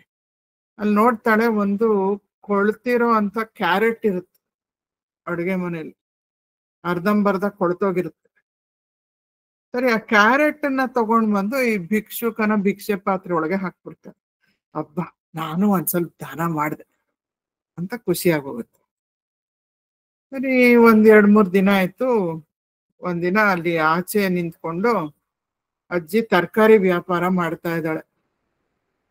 ಮನೆ ಮುಂದೆ ಬಂದಿದ್ದಾನೆ ತರಕಾರಿ ಮಾರೋನು, ತರಕಾರಿ ವ್ಯಾಪಾರ ಮಾಡ್ತಾ ಇದ್ದಾಳೆ. ಮಾಡ್ತಾ ಇದ್ದಾಗ ಇದ್ದಕ್ಕಿದ್ದಂಗೆ ಅವಳ ಭೌತಿಕ ಜೀವನದ ಕೊನೆ ಕ್ಷಣ ಬಂದ್ಬಿಟ್ಟಿದೆ. ಒಂದ್ ಕ್ಯಾರೆಟ್ ದಾನ ಮಾಡಿದಾಳಲ್ಲ ಅಜ್ಜಿ, ಸರಿ ಆಕಾಶದಲ್ಲಿ ಒಂದು ಚಿನ್ನದ ಕ್ಯಾರೆಟ್ ಬಂತು. ದೊಡ್ಡ ಚಿನ್ನದ ಕ್ಯಾರೆಟ್ ಬಂದಿದೆ, ಮೇಲ್ಗಡೆ ನಿಂತ್ಕೊಂಡಿದೆ. ಅಜ್ಜಿ, ನನ್ನ ಹಿಡ್ಕೋ, ನಿನ್ನ ವೈಕುಂಠಕ್ಕೆ ಕರ್ಕೊಂಡು ಹೋಗ್ತೀನಿ ಅಂತ ಹೇಳ್ತಾ ಇದೆ ಕ್ಯಾರೆಟ್. ಸರಿ, ಅಜ್ಜಿಗೆ ಹಿಂಗ್ ನೋಡ್ತಾಳೆ, ಖುಷಿ ಆಗೋಗುತ್ತೆ. ಚಿನ್ನ ಬೇರೆ ಅದು. ಸರಿ, ಚಿನ್ನದ ಕ್ಯಾರೆಟ್ ಇನ್ನೇನೋ ಸ್ವರ್ಗಕ್ಕೆ ನನ್ನನ್ನು ಕರ್ಕೊಂಡು ಹೋಗುತ್ತೇನೋ ಅಂತ ಹೇಳ್ಬಿಟ್ಟು ಅವಳ ಕೈಗೆ ಸಿಗುತ್ತೆ, ಹಿಂಗ್ ಹಿಡ್ಕೊತಾಳೆ. ಹಿಡ್ಕೊಂಡ್ರೆ ಆ ಕ್ಯಾರೆಟ್ ಮೇಲ್ ಏರಕ್ ಶುರು ಮಾಡುತ್ತೆ. ಅಜ್ಜಿನೂ ಕರ್ಕೊಂಡ್ ಮೇಲ್ ಏರಕ್ ಶುರು ಮಾಡುತ್ತೆ. ಅಲ್ಲಿ ನಿಂತಿದ್ನಲ್ಲ ತರಕಾರಿ ಮಾರೋನು, ಅವನಿಗೆ ಕೇಳಿಸುತ್ತೆ ಕ್ಯಾರೆಟ್ ಹೇಳೋದು. ಅಯ್ಯೋ, ಅಜ್ಜಿ ಸ್ವರ್ಗಕ್ಕೆ ಹೋದ್ರೆ ನಾನ್ ಯಾಕೆ ಹೋಗ್ಬಾರ್ದು ಅಂತ ಹೇಳ್ಬಿಟ್ಟು ಅಜ್ಜಿ ಕಾಲನ್ನ ಅವನು ಹಿಡ್ಕೊಂಡ್ಬಿಡ್ತಾನೆ. ಸರಿ, ಅಜ್ಜಿ ಮೇಲಕ್ಕೆ ಏರ್ತಾ ಇದ್ದಾಳೆ. ಅಜ್ಜಿ ಜೊತೆಗೆ ತರಕಾರಿ ಬುಟ್ಟಿ ಗಿಟ್ಟಿ ಎಲ್ಲ ಹಿಡ್ಕೊಂಡು ತರಕಾರಿ ಮಾರೋನು ಏರ್ತಾ ಇದ್ದಾನೆ ಆಕಾಶಕ್ಕೆ. ಆಮೇಲೆ ಅವನ ಜೊತೆಯಲ್ಲಿ ಅವನ್ ಹೆಂಡತಿ ಬಂದಿದ್ದಾಳೆ ಜೊತೆಗೆ ತರಕಾರಿ ಮಾರೋದಕ್ಕೆ ಅಂತ. ಅವನ್ ಹೆಂಡತಿ, ನನ್ ಗಂಡ ಎಲ್ಲ ಹೋಗ್ತಾ ಇದ್ದಾನೆ, ಎಲ್ಲೋ ಮೇಲ್ ಹಾರ್ಕೊಂಡು ಹೋಗ್ತಾ ಇದ್ದಾನೆ, ಅಂತ ಹೇಳ್ಬಿಟ್ಟು ಹಿಂಗ ಅವನ್ ಕೈಯನ್ನ ಹಿಡ್ಕೊಳ್ತಾಳೆ ಬಿಗಿಯಾಗಿ, ಕೆಳಗಿಳಿಸೋಣ ಅಂತ. ಮೇಲಕ್ ಹೋಗ್ತಾ ಇದೆ ಕ್ಯಾರೆಟ್, ಮೇಲಕ್ ಹೋಗ್ತಾ ಇದೆ. ಅಜ್ಜಿ ಆಯ್ತು, ತರಕಾರಿ ಅವನಾಯ್ತು, ತರಕಾರಿ ಅವನ್ ಹಿಡ್ಕೊಂಡು ಹೆಂಡತಿ ಆಯ್ತು, ಎಲ್ಲರೂ ಮೇಲಕ್ಕೆ ಏರ್ತಾ ಇದಾರೆ. ಸರಿ, ಆ ಹೆಂಡತಿ ಜೋರಾಗಿ ಕೂಗ್ಕೊಳಕ್ ಶುರು ಮಾಡ್ತಾಳೋಳು, ನನ್ನನ್ನು ಯಾರಾದ್ರೂ ಹಿಡ್ಕೊಳ್ಳಿ, ಎಳೀರಿ ಕೆಳಗೆ, ಎಳೀರಿ, ಇಳಿಸ್ಕೊಳ್ಳಿ ನಮ್ಮನ್ನ ಅಂತ. ಸರಿ, ಅಲ್ಲಿ ಜಾಗಿಂಗ್ ಹೋಗ್ತಾ ಇದ್ದಾಳೆ ಒಬ್ಬ ಹುಡುಗಿ. ಅವಳು ಬಿಗಿಯಾಗಿ ಇವಳನ್ನ ಹಿಡ್ಕೊಂಡು, ಹೆಂಗಸನ್ನ ಹಿಡ್ಕೊಂಡು ಎಳೀತಾ ಇದ್ದಾಳೆ. ಅವಳು ಮೇಲಕ್ಕೆ ಹೋಗ್ತಾ ಇದ್ದಾಳೆ. ಅವಳ ಫ್ರೆಂಡ್ ಅವಳು ಜೊತೆಯಲ್ಲಿ ಜಾಗಿಂಗ್ ಮಾಡ್ತಾ ಇದ್ದಾಳೆ, ಅವಳು ಇವಳು ಕಾಲನ್ನ ಹಿಡ್ಕೊಂಡು ಎಳಿತಾಳೆ, ಅವಳು ಮೇಲಕ್ಕೆ ಹೋಗ್ತಾ ಇದ್ದಾಳೆ. ಸೊ ಎಲ್ಲ ಒಂದು big human chain is flying in the sky holding on to one golden carrot. ಅಜ್ಜಿಗೆ ಇದ್ರ ಬಗ್ಗೆ ಏನೂ ಅವಳಿಗೆ ಗೊತ್ತೇ ಆಗಿಲ್ಲ. ಯಾರ್ಯಾರೋ ಬರ್ತಾ ಇದಾರೆ, ಯಾರ್ಯಾರೋ ನನ್ನನ್ನು ಹಿಡ್ಕೊಂಡು ಇಷ್ಟು ಜನ ಏರ್ತಾ ಇದ್ದಾರೆ. ಬರ್ತಾ ಬರ್ತಾ ಎಷ್ಟೊಂದ್ ಜನ ಆಯ್ತು, ಮೇಲೆ ಮೇಲೆ ಮೇಲೆ ಇನ್ನೂ ಜನ ಹಿಡ್ಕೊಳ್ತಾನೆ ಇದಾರೆ. ಇದೇನೋ ಒಂದು ವಿಚಿತ್ರ. They think it is some kind of ride. ಜನ ಇನ್ನೂ ಹಿಡ್ಕೊಳ್ತಾ ಇರ್ತಾರೆ, ಮೇಲಕ್ಕೆ ಏರ್ತಾ ಇರ್ತಾರೆ. ದೊಡ್ಡ ಹ್ಯೂಮನ್ ಚೈನ್ ಇದೆ ಆಕಾಶದಲ್ಲಿ. ಅಜ್ಜಿ ಮೇಲ್ ನೋಡ್ಕೊಂಡೇ ಇದ್ದಾಳೆ. ಸಡನ್ ಆಗಿ ಒಂದ್ಸಲ ಹಿಂಗ್ ಕೆಳಗ್ ನೋಡ್ತಾಳೆ, ಅರೆ ಇಷ್ಟು ಜನ, ದಾನ ಮಾಡಿದ್ದು ಕ್ಯಾರೆಟ್ ನಾನು, ಇವರೆಲ್ಲ ನನ್ ಜೊತೆ ಸ್ವರ್ಗಕ್ಕೆ ಹೋಗ್ಬೇಕಾ? ಯಾಕಪ್ಪ ಇವರೆಲ್ಲ ಹೋಗ್ಬೇಕು? ಎಲ್ಲಾರು ಬಿಡಿ ಅಂತಾಳೆ. ಯಾರು ಬಿಡಲ್ಲ, ಎಲ್ರು ಭಯ, ಹಿಂಗ್ ಬಿಟ್ರೆ ಎಲ್ಲ ಬಿದ್ದೋಗ್ತಾರೆ ಬೇರೆ. ಸರಿ, ಅಜ್ಜಿ ಏನ್ ಮಾಡ್ತಾಳೆ, ಚಪ್ಪಾಳೆ ತಟ್ಟು ಬಿಡ್ಸೋಣ ಅಂತ ಹೇಳ್ಬಿಟ್ಟು ಕ್ಯಾರೆಟ್ ಏನ್ ಬಿಟ್ಬಿಟ್ಟು, ಬಿಡ್ರ ಎಲ್ಲಾರು ಅಂತಾಳೆ. ಏನಾಯ್ತು, ನಾವು ಊಹಿಸ್ಕೋಬಹುದು. ಅಜ್ಜಿ ಸಮೇತ ಎಲ್ಲರೂ ಕೆಳಗಡೆ ಬಿದ್ದು. ಸೊ ಈ ಕಥೆಯಲ್ಲಿ ಏನಾಗ್ತಾ ಇದೆ, ಅಜ್ಜಿಗೆ ರಾಗ ದ್ವೇಷ ಅವಳ ಜೀವನನ ಆಳ್ತಾ ಇದೆ. ಅವಳಿಗಿದ್ದಂತ ವಾಸನಗಳು ರಾಗ ದ್ವೇಷದ ಮೂಲಕ ಅವಳ ಜೀವನವನ್ನ ಆಳ್ತಾ ಇತ್ತು. ಯಾವ್ದ್ರ ಮೇಲೆ ರಾಗ? ಚಿನ್ನ, ಹಣ, ಎಲ್ಲ ವೆಲ್ತ್, ಒಟ್ನಲ್ಲಿ ಐಶ್ವರ್ಯ. ಅದ್ರ ಮೇಲೆ ವ್ಯಾಮೋಹ, ಬೇಕು, ಇನ್ನೂ ಹೆಚ್ಚಬೇಕು, ಅಂತ. ದ್ವೇಷ ಯಾವ್ದ್ರ ಮೇಲೆ? ಬರೀ ನಾನೇ ಇದನ್ನ ದಿನಾ ನೋಡ್ಕೊಂಡು ಖುಷಿ ಪಡ್ಬೇಕು. ಇದನ್ನ ಯಾರಿಗೂ ಕೊಡಬಾರ್ದು. ನಾನ್ ಏನ್ ಮಾಡ್ತೀನೋ ಅಥವಾ ನನ್ನ ಹತ್ರ ಏನಿದೆಯೋ ಸ್ವತ್ತು, ಅದರಿಂದ ನನಗ್ ಮಾತ್ರ ಒಳ್ಳೇದಾಗ್ಬೇಕು, ಬೇರೆ ಯಾರಿಗೂ ಅದರಿಂದ ಒಳ್ಳೇದಾಗಬಾರ್ದು. Nobody else should benefit from my wealth or my actions. ಈ ರೀತಿ dislike for helping others, dislike for spending money, and liking for acquiring more and more wealth and hoarding it. So ರಾಗದ್ವೇಷ ಅವಳ ಜೀವನವನ್ನ ಆಳ್ತಾ ಇದೆ. ಅದೇ ರೀತಿ ಈ ಕಥೆ ಏನೋ ತುಂಬಾ ವಿಪರ್ಯಾಸ ಅಂತ ನಮ್ಗೆ ಅನ್ನಿಸ್ಬೋದು, ಆದ್ರೆ ನಮ್ಮ ಜೀವನ ಕೂಡ ಹೀಗೇನಾ? ನಮ್ಮ ಜೀವನನೂ ರಾಗದ್ವೇಷ. ನಾವ್ ಈ ತರ ಜಿಪ್ಪಂಡ್ರೆ ಇಲ್ದೇ ಇರ್ಬೋದು, ನಾವು ಬೇರೆಯವ್ರಿಗೆ ತುಂಬಾ ಸಹಾಯ ಮಾಡ್ತಾ ಇರ್ಬೋದು, ಆದ್ರೆ ನಮ್ಮ ಮನಸ್ಸಿನಲ್ಲೂ ರಾಗದ್ವೇಷ ಅನ್ನೋದೇ ಬಹಳ ಪ್ರಮುಖ ಸ್ಥಾನ ತಗೊಂಡು ನಮ್ಮ ಜೀವನವನ್ನ ಆಳ್ತಾ ಇದೆಯೋ, ಅಥವಾ ಬೇರೆ ಯಾವುದೋ ಒಂದು ಗುಣ ನಮ್ಮ ಜೀವನವನ್ನ ಆಳ್ತಾ ಇದೆಯೋ ಅಂತ ನಾವೆಲ್ಲರೂ ಕೂಡ ನಾವೇ ಪ್ರಶ್ನೆ ಹಾಕೋಬಹುದು. ಮನುಸ್ಮೃತಿಯಲ್ಲಿ ಇದನ್ನ ಮುಂಚೆನೂ ಒಂದ್ಸಲ ಹಂಚ್ಕೊಂಡಿದ್ದೆ. ಈ ಶ್ಲೋಕ ಬರುತ್ತೆ, ಬ್ರಾಹ್ಮಣ ಮತ್ತು ಶೂದ್ರರ ಬಗ್ಗೆ ಈ ಶ್ಲೋಕ ಬರುತ್ತೆ. ಜನ್ಮತಾ ಜಾಯತೆ ಶೂದ್ರ ಕರ್ಮಣ ಜಾಯತೆ ದ್ವಿಜ ವೇದಧ್ಯಾಯಿ ಭವೇದ್ ವಿಪ್ರೋ ಬ್ರಹ್ಮ ಜಾನಾತಿ ಬ್ರಾಹ್ಮಣ ಅಂತ ಮನುಸ್ಮೃತಿಯಲ್ಲಿ ಬರುತ್ತೆ. ಅಂದ್ರೆ ಇಲ್ಲೂ ಕೂಡ ಅವರು ಇದೊಂದು ಜರ್ನಿ ಏನೋ ಅನ್ನೋ ರೀತಿಯಲ್ಲಿ ಹೇಳ್ತಾ ಇದ್ದಾರೆ. ಹುಟ್ಟಿದಾಗ ಎಲ್ಲರೂ ಶೂದ್ರರೇ, ಜನ್ಮನ ಜಾಯತೆ ಶೂದ್ರ ಅಂದ್ರೆ ಹುಟ್ಟಿದಂತ ಮಗು ಅದಕ್ಕೆ ಧರ್ಮ ಅಧರ್ಮದ ಒಂದು ಜ್ಞಾನ ಇರೋದಿಲ್ಲ. ನಾನಿದೇನಾದ್ರೂ ಮಾಡಿದ್ರೆ ಮತ್ತೊಬ್ರಿಗೆ ತೊಂದರೆ ಆಗತ್ತೆ, ನೋವಾಗತ್ತೆ, ನಾನ್ ಮಾಡಬಾರ್ದು, ಹೀಗ್ ಮಾಡಿದ್ರೆ ಇನ್ನೊಬ್ರಿಗೆ ಸಹಾಯ ಆಗತ್ತೆ, ಇದನ್ನ ನಾನು ಮಾಡ್ಬೇಕು ಅನ್ನೋದು ಅಷ್ಟು ಚೆನ್ನಾಗಿ ಮಗುಗೆ ಅರ್ಥ ಆಗಿರೋದಿಲ್ಲ. ಸ್ವಲ್ಪ ಬೆಳೀತಾ ಬೆಳೀತಾ ಕರ್ಮಣ ಜಾಯತೆ ದ್ವಿಜ, ಒಂದು ಕರ್ಮ ಅಥವಾ ನಾವು ರಿಚುವಲ್ ಅನ್ನ ಮಾಡ್ತೀವಿ. ಕರ್ಮ ಕಾಂಡದಲ್ಲಿ ಬರುವಂತ ಪೂಜೆ ಅಥವಾ ರಿಚುವಲ್ ಅಥವಾ ಯಜ್ಞ, ಗಾಯತ್ರಿ ಹೋಮವನ್ನ ಮಾಡ್ತಾರೆ. ಗಾಯತ್ರಿ ಹೋಮವನ್ನ ಮಾಡ್ಬಿಟ್ಟು ಏನ್ ಮಾಡ್ತಾರೆ, ಮಗುವಿಗೆ ಗಾಯತ್ರಿಯ ಉಪದೇಶವನ್ನ ಮಾಡ್ತಾನೆ ತಂದೆ. ಮಾಡ್ಬಿಟ್ಟು ಬರೀ ಗಾಯತ್ರಿ ಮಂತ್ರದ ಬೋಧನೆ ಒಂದೇ ಮಾಡೋದಲ್ಲ, ಮತ್ತೆ ಧರ್ಮ ಅಧರ್ಮದ ಬೋಧನೆಯನ್ನು ಕೂಡ ತಂದೆ ಮಾಡ್ತಾನೆ ಮಗುವಿಗೆ. ಹೀಗ್ ನಡ್ಕೋಬೇಕು, ಹೀಗ್ ನಡ್ಕೋಬಾರ್ದು, ಹೀಗೆ ಯೋಚನೆ ಮಾಡ್ಬೇಕು, ಹೀಗೆ ಯೋಚನೆ ಮಾಡಬಾರ್ದು, ಎಲ್ಲವನ್ನೂ ಕೂಡ ಮಗುಗೆ ತಂದೆ ಬೋಧನೆ ಮಾಡ್ತಾನೆ. ಸೊ ಅದರಿಂದ ಆ ಒಂದು ಯಜ್ಞದಿಂದ ಮಗು ದ್ವಿಜ ಆಗ್ತಾನೆ. ದ್ವಿಜ ಅಂದ್ರೆ ಟ್ವೈಸ್ ಬಾರ್ನ್. ಈಗ ಧರ್ಮದಲ್ಲಿ ಅವನ ಹುಟ್ಟಾಯ್ತು. ಮೊದಲು ಭೂಲೋಕದಲ್ಲಿ ಸ್ಥೂಲವಾಗಿ ಅವನ ಜನ್ಮ ಆಗಿತ್ತು, ಈಗ ಧರ್ಮಲೋಕದಲ್ಲಿ ಅವನ ಜನ್ಮ ಆಯ್ತು. ಧರ್ಮದ ಒಂದು ಪಥವನ್ನ ಬಿಡದೆ ಅವನ್ ಪಾಲಿಸ್ತಾ ಬರ್ತಾನೆ. ಅವನಿಗೆ ದ್ವಿಜ, ಎರಡನೇ ಸಲ ಹುಟ್ಟತವನು ಅಂತ ಹೇಳ್ತೀವಿ. ಮತ್ತೆ ವೇದಧ್ಯಾಯಿ ಭವೇದ್ ವಿಪ್ರೋ, ವೇದಗಳನ್ನ ಓದ್ತಾ, ಉಪನಿಷತ್ತುಗಳನ್ನ ಓದ್ತಾ, ಅದರ ಜ್ಞಾನವನ್ನ ಅರ್ಥ ಮಾಡ್ಕೊಳ್ತಾ, ವಿಪ್ರೋ ಅಂದ್ರೆ ಬಹಳ ಜ್ಞಾನವನ್ನ ಪಡ್ಕೊಂಡವನು, ಈಸ್ ವೈಸ್ ಅಂಡ್ ವರ್ಚುವಸ್, ಪಂಡಿತ ಅಂತ ವಿಪ್ರ ಅಂತ ಹೇಳ್ತೀವಿ. ಮತ್ತೆ ಬ್ರಹ್ಮಜಾನಾತಿ ಬ್ರಾಹ್ಮಣ, ಯಾವಾಗ ಅವನು ಈ ಉಪನಿಷತ್ ಮತ್ತೆ ವೇದಗಳು ಯಾವ ಬ್ರಹ್ಮನ್ ಬಗ್ಗೆ ಹೇಳ್ತಾ ಇದೆಯೋ ಮತ್ತೆ ಆತ್ಮನ್ ಬಗ್ಗೆ ಹೇಳ್ತಾ ಇದೆಯೋ, ಆ ಆತ್ಮ ನಾನೇ, ಆ ಬ್ರಹ್ಮನ್ ನಾನೇ, ನಾನು ಸಚ್ಚಿತ್ ಆನಂದ, ಈ ದೇಹ ಮನಸ್ಸು ಬುದ್ಧಿ ನಾನಲ್ಲ ಅಂತ ಅರ್ಥ ಮಾಡ್ಕೊಂಡಾಗ ಅವನಿಗೆ ಬ್ರಾಹ್ಮಣ ಅಂತ ಕರೆಸ್ಕೊಳ್ಳೋದಕ್ಕೆ ಅರ್ಹತೆ ಬರುತ್ತೆ ಅಂತ ಮನುಸ್ಮೃತಿಯಲ್ಲಿ ನಮ್ಗೆ ಹೇಳ್ತಾ ಇದೆ. ಆದ್ರೆ ಇಲ್ಲಿ ಈ ಒಂದು ಇಲ್ಲಿ ನೋಡಿದ್ವಿ, ಉಪನಯನ ಮಾಡೋದು ಅಂದ್ರೆ ಮೂರನೇ ಕಣ್ಣು, ಜ್ಞಾನದ ಕಣ್ಣನ್ನ ತೆರೆಸೋದು ಅಂತ ಎಲ್ಲ ಒಂದು ರೀತಿಯಲ್ಲಿ ನೋಡಿದೀವಿ. ಇನ್ನೂ ಒಂದು ನಡೀತಾ ಇದೆ ನಮ್ಮ ಜೀವನದಲ್ಲಿ. ಪ್ರತಿ ನಿತ್ಯ ಏನೇನೋ ಸಂದರ್ಭಗಳು ನಮ್ಮ ಮುಂದೆ ಎದುರಾಗ್ತಾ ಇದೆ. ಒಂದೊಂದು ಸಂದರ್ಭನೂ ಕೂಡ ನಮ್ಗೆ ಏನೋ ಒಂದು ಕಲಿಕೆಯನ್ನ ತಂದ್ಕೊಡ್ತಾ ಇದೆ. ಅದನ್ನ ನಾವು ಕಲಿತಾ ಇದ್ದೀವೋ ಅಥವಾ ಅದನ್ನ ರಿಜೆಕ್ಟ್ ಮಾಡ್ತಾ ಇದೀವೋ, ಅದನ್ನ ಇಗ್ನೋರ್ ಮಾಡ್ತಾ ಇದೀವೋ, ಅದಿದೆ ಅಂತಾನೆ ನಮ್ಗೆ ಗೋಚರ ಆಗ್ತಾ ಇಲ್ವೋ ಅದು ಗೊತ್ತಿಲ್ಲ. ಆದ್ರೆ ಆ ಸಂದರ್ಭ ಅಂತೂ ನಮ್ ಮುಂದೆ ಬರುತ್ತೆ. ಆ ಪಾಠ ಕಲಿಸೋದಕ್ಕೋಸ್ಕರ ಆ ಸಂದರ್ಭ ಮುಂದೆ ಬರುತ್ತೆ. That is why they say life is the best university ಅಂತ ಕೂಡ ಹೇಳ್ತೀವಿ. Customised university, everybody gets special lessons, special coaching. So ಅದೇ ತರ ಇದು ಈಶ್ವರನ ಒಂದು ತಂತ್ರ ಅಂತ ಹೇಳ್ಬೋದು ನಾವು. It's a strategy, it's a conspiracy of Ishwara. ಇಲ್ಲಿ ಪಿಕ್ಚರ್ ಅಲ್ಲಿ ನಾವು ನೋಡಿದ್ರೆ ತಾಯಿ ಏನ್ ಮಾಡ್ತಾ ಇದ್ದಾಳೆ, ಮಗುವಿಗೆ ಔಷಧಿಯನ್ನ ಕುಡಿಸ್ಬೇಕು.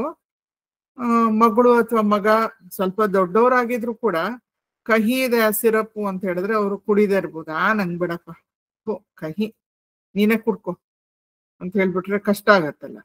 ಅದಕ್ಕೆ ತಾಯಿ ಒಂದ್ ಸ್ವಲ್ಪ ಸಕ್ಕರೆನೋ, ನಮ್ ತಾಯಿ ಮಾತ್ರೆನ ಪುಡಿ ಮಾಡ್ಬಿಟ್ಟು ಅದಕ್ಕೆ ಸಕ್ಕರೆ ಮಿಕ್ಸ್ ಮಾಡ್ಬಿಟ್ಟು ನಾನು ಬಾಯಿಗೆ ಹಾಕ್ತಾ ಇದ್ರು, ನನ್ಗೆ ನೆನಪಿದೆ. ಅದೇ ತರ ಇಲ್ಲಿ ತಾಯಿ ಏನ್ ಮಾಡ್ತಾ ಇದ್ದಾಳೆ, ಜೇನುತುಪ್ಪ ಮಿಕ್ಸ್ ಮಾಡ್ಬಿಟ್ಟು ಮಗುಗೆ ಕುಡಿಸ್ತಾ ಇದ್ದಾಳೆ, ಮಗಳಿಗೆ. ಆ ಮಗಳು ಯಾಕೆ ಕುಡಿತಾ ಇದ್ದಾಳೆ ಅದನ್ನ, ಸಿಹಿಯಾಗಿದೆ, ಇಟ್ಸ್ ಯಮ್ಮಿ ಅಂತ ಹೇಳ್ಬಿಟ್ಟು ಕುಡಿಬೋದು. ಅದೇ ತಾಯಿ ಯಾಕೆ ಕೊಡ್ತಾ ಇದ್ದಾಳೆ ಮಗುಗೆ, ಅವಳ ಆರೋಗ್ಯ ಚೆನ್ನಾಗ್ಲಿ, ಅವಳಿಗೆ ಇರೋಂಥ ಕೆಮ್ಮು ಸುಧಾರಿಸ್ಲಿ, ಅಥವಾ ಏನ್ ಬಂದಿದ್ಯೋ ಅದು ಕಾಯಿಲೆ ಏನಾದ್ರು ಬಂದಿರೋದು ವಾಸಿ ಆಗ್ಲಿ ಅಂತ ಹೇಳ್ಬಿಟ್ಟು ತಾಯಿ ಕುಡಿಸ್ತಾ ಇದ್ದಾಳೆ. ಸೊ ನಾವು ಕೂಡ ಒಂದು ಅಜ್ಞಾನಿಯ ಸ್ಥಿತಿಯಿಂದ ಜ್ಞಾನಿಯ ಸ್ಥಿತಿಗೆ ಬರ್ಬೇಕು ಅಂತ ಹೇಳಿದ್ರೆ, ಅಜ್ಞಾನಿ ಅಂತ ಹೇಳಿದ್ರೆ ಏನು, ಭವರೋಗ. ನಮಗೂ ಹತ್ಕೊಂಡಿದೆ ಭವರೋಗ. ಯಾವಾಗ್ಲೋ ಮುಂದೆ ನನಗೆ ಆನಂದ ಬರುತ್ತೆ, ಇದಾದ್ರೆ ನನ್ಗೆ ಆನಂದ ಬರುತ್ತೆ, ಕಂಡೀಷನಲ್ ಆನಂದದ ಭವರೋಗ. ನಾ ಇನ್ನ ಮುಂದೆ ಜ್ಞಾನಿ ಆಗ್ತೀನಿ, ಎಷ್ಟೋ ಜನ್ಮ ಆದ್ಮೇಲೆ ನನ್ಗೆ ಬ್ರಹ್ಮಜ್ಞಾನ ಬರುತ್ತೆ ಅಂತ ನಾವ್ ಹೇಳ್ಬೋದು. ಅಥವಾ ನಂಗೆ ಮದ್ವೆ ಆದ್ರೆ I will be happy for ever. Ice ಮದ್ವೆ ಆದ್ಮೇಲೆ ಗೊತ್ತಾಗತ್ತೆ ಹ್ಯಾಪಿ ಫಾರ್ ಎವರೋ ಅಲ್ವೋ ಅಂತ. ಸೊ ಈ ರೀತಿ ನಾವು ಯೋಚನೆ ಮಾಡ್ತಾ ಇದ್ರೆ ಈಶ್ವರ ಅದ್ರ ಮೂಲಕ ನಮ್ಗೆ ಜ್ಞಾನಿ ಆಗ್ಲಿ ಇವನು ಅಂತ ನಮ್ಗೆ ಪಾಠಗಳನ್ನ ಕಲಿಸ್ತಾ ಇರ್ತಾನೆ. ಸೊ ಇಲ್ಲಿ ಸ ತಯಾ ಶ್ರದ್ಧಾಯ ಯುಕ್ತ ತಸ್ಯ ಆರಾಧನಂ ಈಹತೆ ಲಭತೆ ಚ ತತಃ ಕಾಮಾನ್ ಮಯಾ ಇವ ವಿಹಿತಾನ್ ಹಿತಾನ್. ಅಂದ್ರೆ ಇದು ಭಗವದ್ಗೀತೆ 7ನೇ ಚಾಪ್ಟರ್ 22ನೇ ಶ್ಲೋಕ. ಇದ್ರಲ್ಲಿ ಕೃಷ್ಣ ಹೇಳ್ತಾ ಇದ್ದಾನೆ, ಪ್ರತಿಯೊಂದು ಭಕ್ತನೂ ಕೂಡ ಬೇರೆ ಬೇರೆ ರೂಪದಲ್ಲಿ ಒಂದೊಂದು ದೈವವನ್ನ ಪೂಜಿಸ್ತಾನೆ. ಆ ದೈವದ ಹತ್ರ ಅವನು ತುಂಬಾ ಶ್ರದ್ಧೆಯಿಂದ, ತುಂಬಾ ನಂಬಿಕೆಯನ್ನ ಇಟ್ಟು ಏನೇನೋ ಪ್ರಾರ್ಥನೆಗಳನ್ನ ಒಡ್ತಾ ಬರ್ತಾನೆ. ನಂಗೆ ಇದನ್ನ ಕೊಡ್ಸಪ್ಪ, ಅದನ್ನ ಮಾಡ್ಕೊಡು, ನನ್ಗೆ ಈ ಕೆಲ್ಸ ಸಿಕ್ಬಿಡ್ಲಿ, ನನ್ಗೆ ಮನೆ ಸಿಗ್ಲಿ, ಇವ್ರಿಗಿರುವಂತ ನಮ್ಮ ಮನೇಲಿ ಯಾರಿಗೋ ಒಂದ್ ಕಾಯಿಲೆ ಇದೆ ಅದು ವಾಸಿ ಆಗ್ಲಿ, ನನ್ ಮಗಂಗೆ ನನ್ ಮಗಳಿಗೆ ಮಕ್ಕಳಾಗ್ಲಿ, ಏನೋ ಬೇರೆ ಬೇರೆ ರೀತಿಯ ಪ್ರಾರ್ಥನೆಗಳನ್ನ ಭಗವಂತನ ಪಾದಕ್ಕೆ ಹಾಕ್ಬಿಟ್ಟು ಅವನು ಶ್ರದ್ಧೆಯಿಂದ ಪೂಜೆ ಮಾಡ್ತಾ ಇರ್ತಾನೆ. ಮತ್ತೆ ಎಷ್ಟೋ ಸಲ ಆ ಒಂದು ಏನ್ ಪ್ರಾರ್ಥನೆ ಭಕ್ತ ಕೇಳಿರ್ತಾನೋ ಅದಕ್ಕೆ ತಥಾಸ್ತು ಅಂತ ಕೂಡ ಭಗವಂತ ಹೇಳ್ತಾನೆ. ಅದು ಈಡೇರುತ್ತೆ, ಅವನ ಆಸೆ ಈಡೇರುತ್ತೆ. ಆದ್ರೆ ಕೃಷ್ಣ ಹೇಳ್ತಾ ಇದ್ದಾನೆ, ಹೌದು ಇದೆಲ್ಲ ಆಗುತ್ತೆ, ನಾನು ಯಾವ ರೂಪವನ್ನ ಭಗವಂತ ಪೂಜಿಸಿದ್ರು ಕೂಡ ಆ ರೂಪದ ಮೂಲಕ ನಾನು ಈ ವರಗಳನ್ನ ದಯಪಾಲಿಸ್ತೀನಿ ಭಕ್ತನಿಗೆ. ಆದ್ರೆ ನಾನೀ ವರಗಳನ್ನ ದಯಪಾಲಿಸೋದು, ಅದರ ಹಿಂದೆ ಇರುವಂತ ನನ್ನ ಇಚ್ಛೆನೆ ಬೇರೆ.